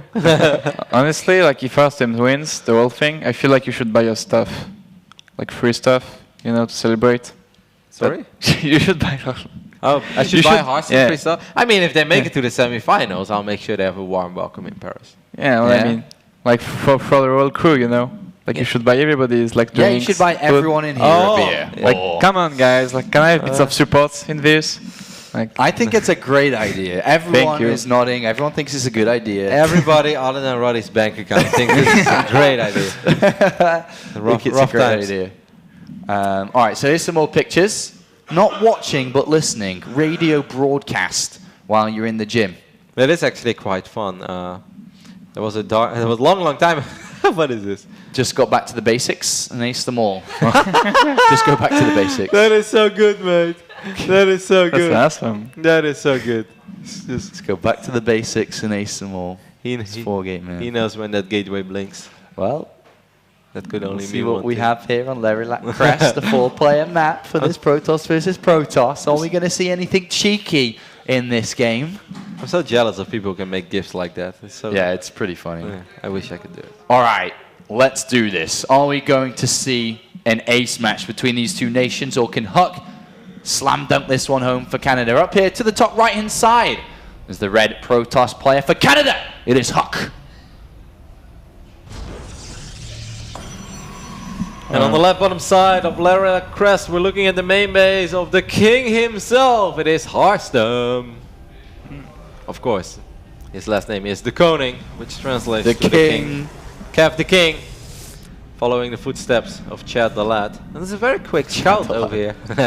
Hey man, I love that cast. You and Chad the Lad, you had a thing. We do have a thing. Can't wait to eventually meet him to buy him a pint. So Huck is gonna go for an Nexus first. On last time, he's gonna scout very fast. He wants to know what his opponent is doing. So if you do scout a Nexus first this quickly, is there anything that you like to do in particular, Drogo? Because I feel like even when I scout it, I think like on this map, maybe double adept is not bad, especially if Hawk doesn't have a pylon near the top of his ramp. But No, like I feel like this is Nexus first. You should never try to go aggressive if you're adept. Like if you're a close position, Yeah, you would definitely. actually be able to do some stuff with your first adept. But otherwise, 2 gateway production after Nexus first is actually a lot. And I don't feel like you can do a lot of damage. I much rather like just take really fast. This is the Nexus first. That's usually what I do. it is a double. It's a double gate opening over here though, and once again, there's Oh, no yeah. pylon yet near the main ramp. Okay, so like Yeah. Austin scouting so quickly must only means that he wants to do one base build. Like I would be really surprised if he expand after this. Go back to the basics, man. Yeah, Yeah, maybe like, maybe yeah. double adept into a Stargate or a Robo, Robo gateway. He's going to proxy something. I guess that's the moral Like- of the story. I know I mentioned this build a lot, but this got to be for a Robo. But Huck's going to go in now with a probe and see this double. I mean, sees the double gateways. Ah, it's double Stalker opening over here. Yeah, like that's what you do. You make 2 Stalker, then you make a Robo, then you make even more Stalker. You can even try to make to mix in a Overship Core to overcharge a pylon, but I don't think he's gonna go for that because they're cross position. You So think the- Huck's expecting this now? Yes, He's going to be scouting for it? like when you see the chrono boost on the warp gates, Yeah. unless the guy just tried to fake you out, you should definitely expect this How do kind you know of what builds. it is exactly? What you do at first is that you hide your probe to then go back a little bit to see if technology is main, but you scout around your bases to see where the proxy is. And if you don't see anything, you know that this is not going to be something really aggressive, so you can probe up again. But Huck, he needs to scout around his bases right now, but he still doesn't have any units, so he can't really do that yet. Okay, he's opening up actually with 2 adepts. Adepts don't trade very well with Yeah, Stalkers early game. I would- not at all. He's looking underneath his base. You see how his probes come around this right-hand side, but he hasn't found it at all. And now it also Yeah. goes back to what we mentioned earlier. Larilac Crest is not a map where you have 1 pylon on the high ground and it covers everything. Like the pylons are pretty far out of position, so these Stalkers are going to be able to do some serious work. Yeah. Hawk has to be very careful here. He has to fall back to his pylons, but these Stalkers will always find an opening. Also, what I don't like, I would have liked to see Huck taking Hub to Robo a lot faster. I feel like the optimal defense versus this is not to mass gateway units, but you also need your own immortals. Yeah, because with 2 adepts, just imagine if those 2 adepts were stalkers, you would be able to just try to do that effectively. I would actually love, I think Hassam could have got 1 or maybe even 2 probes there. He's going to start doing a little bit of damage on these Stalkers. So Hawk has to be very careful. Ate a lot of damage there on one of his Stalkers. In this phase in the game, every shot matters so much. His control's been sick as well. Yeah. He's going to get his gonna first take the Stalker. Stalker down. Austin's looking for the ace match again. Well, I mean, Photon Overcharge will be casted now, so this is where things get a little bit more complicated. But of course, that first Immortal, that's going to make things a lot better again for Austin. I mean, he is extremely committed to this, extremely committed. Do you just charge into the pylons and take them down as fast as possible? With now, an then? Immortal, I guess you're capable of doing that. It's important he doesn't have the casting of the Immortal and auto-cast. He needs to use it very well. I would have liked Huck that he pulled Probe. Because like you have a lot of Probe and they actually did very well with a Stalker Immortal army. Coming around the left-hand side here. He needs to produce a full cycle when pull off his Probe. Huck that is. Okay, one Stalker does go down for Austin. The second one's going to go down now, getting a little bit sloppy perhaps. There's a lot of commitment in here as well. This is maybe a moment to pull the probes. Second Huck Immortal's should know here as well. If he survives this one time, then he's going to be in a phenomenal position. Pylon is going to fall. Oh, he warps. Oh, slow warp in. Slow warp in, that's too bad. All the pylons are gone. There's only a couple of Stalkers left underneath this. This Immortal still dealing so much damage. Second one is here as well. Mothership Core is going to fall as well. That's a massive pickoff. No more Photon Overcharge for you. And he's dancing around now. Probes have been pulled off the line. The first Immortal is almost out. Yeah, but it's very exposed though, so there's a good chance this robotics facility is going to get sniped actually. With 2 Immortals, you take down buildings very, very quick. It's going to squeeze out though just in time. It goes straight into the fight and then it's going to get targeted itself. It activates its shield and dances around the back of the Nexus. Excellent timing on that shield. He neglected so much damage. Actually, these Zealots are really going to town now. Huck putting up a pretty good fight, but he needs to buy time. He needs to get that shield again. Yeah, Photon Overcharge available again as the Mothership Core pops out. And there's also a second Immortal on the way. Is he making a hold here eventually? Well, those Zealots did some really serious work. Harstam got a couple of Adepts now, so that's going to make his life a little easier against the Zealots. A Sentry? Oh, I guess you can trap the Immortal. Yeah, like right now, Harstam making Adepts is a good call. This is all of his another Zealots. Immortal popped down the other side of the map. He's going to lose his Mothership Core again. He's going to have to rebuild that, but a second Immortal now pops out for Huck. Pull the Probe. Oh, Jesus the shield Christ. just activated immediately. That's not good. Yeah, that's not good from him. Second Immortal here for Harstam. Still neck and neck between these guys. Who's going to put on ahead? Is it Harstam who's finally working around these Zealots? No, they're still there. Zealot's doing a good job. That one force does go down. Another shield just being activated immediately. So this may actually be the moment. But I mean, Huck is severely outmining Harstam. Harstam needs to apply even more pressure than he already is. Because this cannot go on. And the longer this goes on, the better it is. Oh, he gets one of the Immortals. And the other Immortal's not participating in the battle right now. That was a magnificent force field. And now there's a third Immortal from Harstam walking over from the robotics facility. He's losing a couple of his front units, but here it is. He needs. Is this enough now? He's going to turn it down. He's going to try and get rid of the robotics facility, and that is it. Huck is stuck on a single Immortal. But I think Huck has 4 gateway of production, so he should still be able to kind of spend his money. Yeah, he has 4 gateway. Mothership Core now being produced once again. There's no forward pylon no, this time. Oh no, it's 4.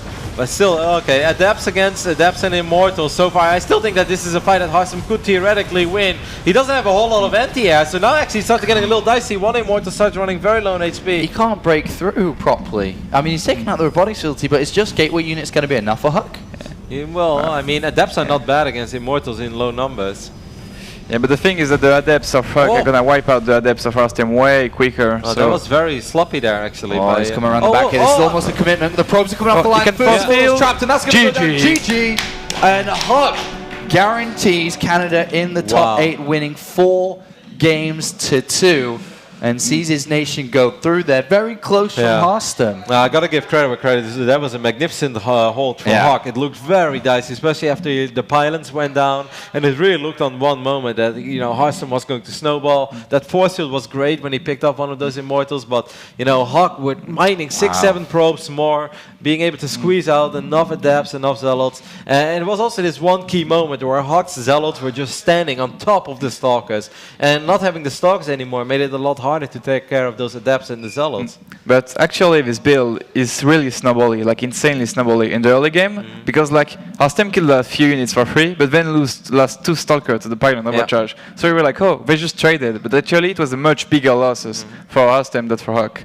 So from this position, it was kind of hard to finish the game for Harstam, and in the end, he lost. And in the end, Canada go through in first place today. They no longer have to compete in group stages. They are through to the bracket stage, through to the playoffs, which is played on January the 2nd and January the 3rd. And they get good seeding as well through, which would estimate and to guess, avoiding South Korea, expecting them to go through in first place as well, which everyone seems to do. But the Netherlands now, Roddy, down to the decider match tomorrow after Mexico and Denmark open us up. Well, I'm very happy for my friends of Canada, and I want to say good game, well played to them. They deserve it. They put up an excellent match over here, and they were too much to handle. The silver lining to all of this is that I can cheer for the Netherlands one more time tomorrow. Yeah. It's always a bright Just side. like France did the other week, last weekend. They had 2 days of cheering. You can have 2 days of cheering as well. And I guess this also, Netherlands can't meet France anymore. So Yeah, but the Netherlands could either meet Poland, Ukraine, or South Korea if they do get through. Very, very, very difficult round of 8 draw. And it's not going to be easy by any means. I mean, Mexico, I think, is a very strong team. Major is extremely good. I think Jim Rising and Chem are very strong players as well. Hopefully Buddy as well can... maybe even Denmark, so we'll see. But congratulations to my Canadian friends. They deserve it. And we will be hearing some words from them in a couple of moments, just waiting for us to get them on the phone, and we'll talk to them shortly. So impressed with Huck's hold, then I would take it. I mean, in the end, it looked a bit difficult at the beginning, but then he just didn't panic and kept his stuff together and hold in the end. It's a lot harder than it looks. What I really love is how it was Stalkers early on, when you really need Stalkers because they are the best in that super early game dance.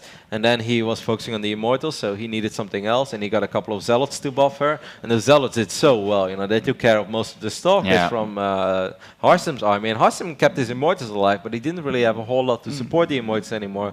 And then we got a couple of Adepts in the mix as well, because the Adepts, they do a really good in soaking up damage again. So really good unit choices there by Hawk. Yeah, but in this situation, one of the reasons that you need Immortals, really bad, is that once you have Immortal, you can just then make Adepts, because Adepts in this situation, they are 90% tanks, 10% DPS. They're just here to protect the Immortal, to wreck shit up. So even though the guy has 3 Immortals and you only have 1, if you have just 3 more Adepts, you actually have more damage than your opponents, just because Adepts tank everything. And the timing of that one Immortal that popped out of the robotics facility, and he immediately deactivated the shield, and then he waited until it got focus fire, or maybe it was still activated. Either way, it worked out so good for Hawk, because that was a full volley. And early game PvP, every single volley matters so much. I mean, the moment there are 2 Immortals and a couple of Adepts and a couple of Stalkers, all shooting at one target, and everything just gets absorbed, that's such a big deal. So that worked out extremely well for Hawk.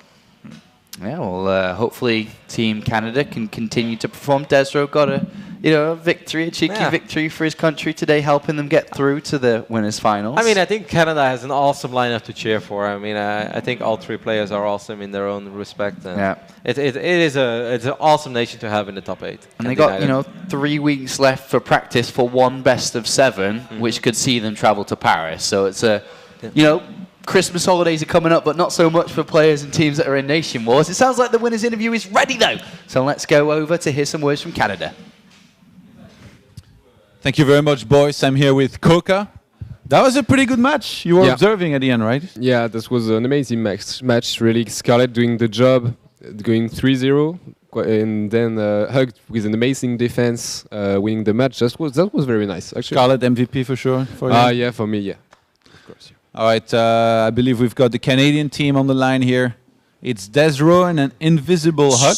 Actually, Can you guys hear that? Yeah. What is that? Is that? I think those are sleigh bells. Are those sleigh bells? I think Christmas came early. All right. Stepping it, boys. We got this. We got that. Welcome to the Great White North. Europe sucks. Fuck them. Here we go. Here we go. Are you kidding me? Huh? Come on now. Come on. Harstem. Watch that stream, boy. Take them notes, all right? I take it you heard Harstem's comment about his IQ plummeting. Yeah, he's gonna need to get checked after that game, man. I hope they have doctors in Korea. I know they don't have socialist medicine over there, but you better figure some shit out, because boy, oh boy, he must be retarded by now.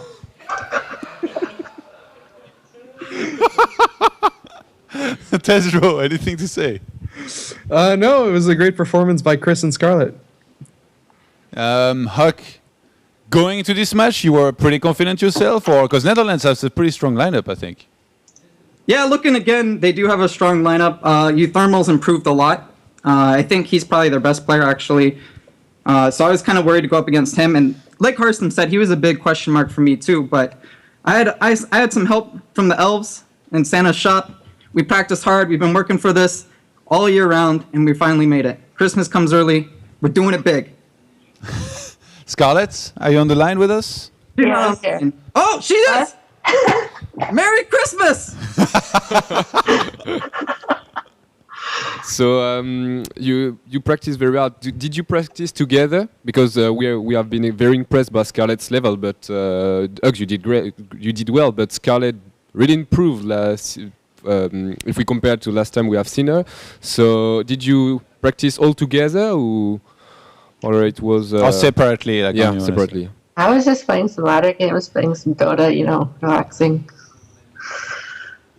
So not together. Not too hard. No. Just by myself. I actually started playing Dota like 2 weeks ago, though. Scarlett, if you want to play sometime, we can practice together. Okay, you're such a troll, man. So What? Serious? Okay. Going further in the competition, what are you guys expecting? In terms of opponents. I think here you finish first, so you can meet either France or it was in first group. Who was it? China. Oh yeah, China. Yeah, France right. or China so far? Anybody you would prefer playing or you wouldn't? It doesn't really matter. We're just What? doing I would rather whoever play it is. China. Actually, I'm going to quote Marine Lord. He said it was going to be a free one if he got us or Ukraine. So it would be sweet to beat France. Lobo still hasn't won a game, so we can keep that streak going. That'd be great. Are we using the same map pool the entire tournament? Yes. Oh, well, if I don't have to play on Central Protocol, I'll kill whoever's next. Ooh. That sounds pretty good for you. No big deal. That map's just awful. I can't play it. Huck, you realize that you've set a very high standard here in terms of ceremonies. Like anytime Canada wins, now we're going to expect something big, right? Yeah. I'm not worried, man. I always up the game. Well, no matter. you've got costumes lined up, like maple syrup ready to drink, or? Shit, man. It's going to be New Year's soon. I don't think we play for 3 weeks. It's lining up perfect.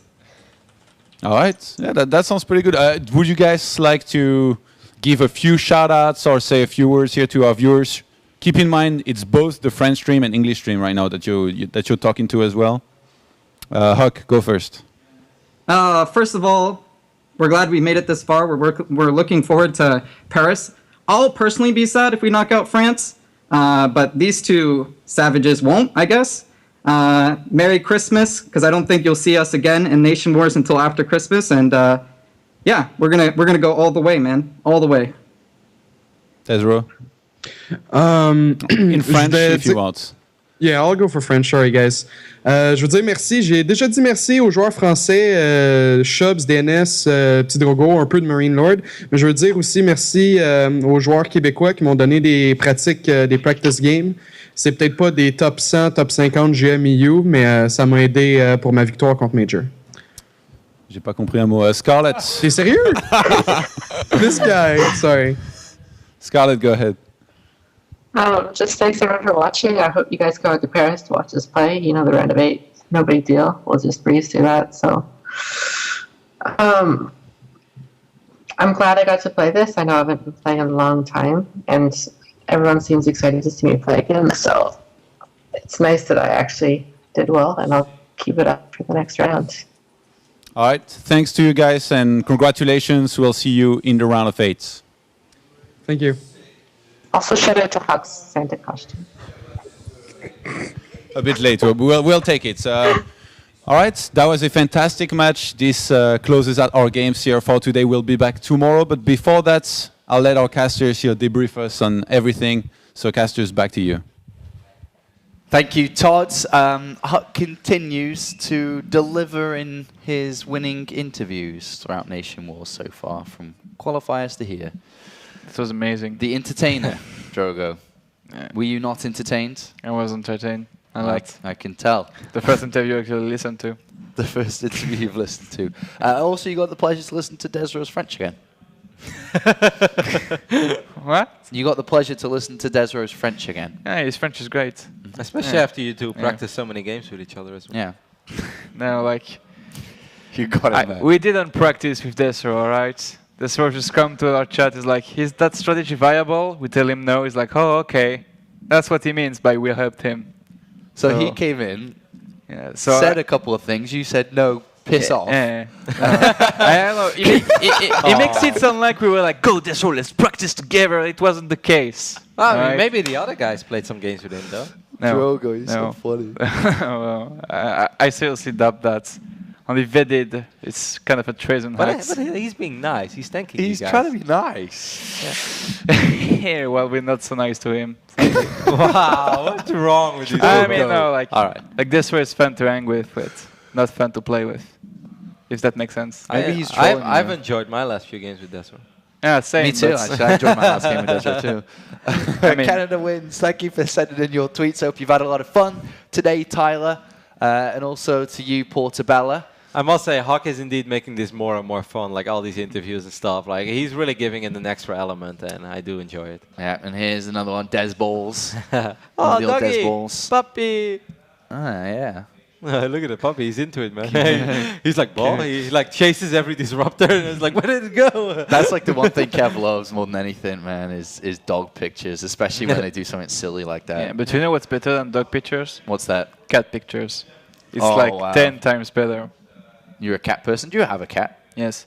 I have 3 of them. It's 3 cat. You are a cat man. The cat has him. He doesn't know it. I hope you guys have enjoyed the StarCraft action today so far. Tomorrow we'll be coming back at a slightly later time, just plus 1 more hour for Mexico versus Denmark, and then the So- winner versus Netherlands. Well, it might be 2 hours then, right? Do we start at 7 or 6? It 'Cause starts today at we started 6. at 5. It starts today 5, tomorrow 6. Okay, cool. So just plus 1 more hour from today's broadcast because we only have 2 games instead of 3. So we hope to see you. And then, of course, the next day we'll be going into Group D. Here's Desro's final tweet to close up the show. That doesn't even make sense. It doesn't fit in that guy. Like that's not the way you use that That's meme. the wrong that- use of the meme. Yeah, that's Called the- the meme police. like- There's been a misuse. Yeah, this is not the way you use that meme, Desro. Like, okay, you deserve the right to make a little fun of what Harsum said. That's not how you meme this, bro. You guys want Get your fair- shit together. They want fair and square. They deserve the last laugh, but that's not how you use that meme. These guys are having fun. I hope you guys have as much fun as we did. We'll see you tomorrow as Nation Wars 3 continues. Awkward too.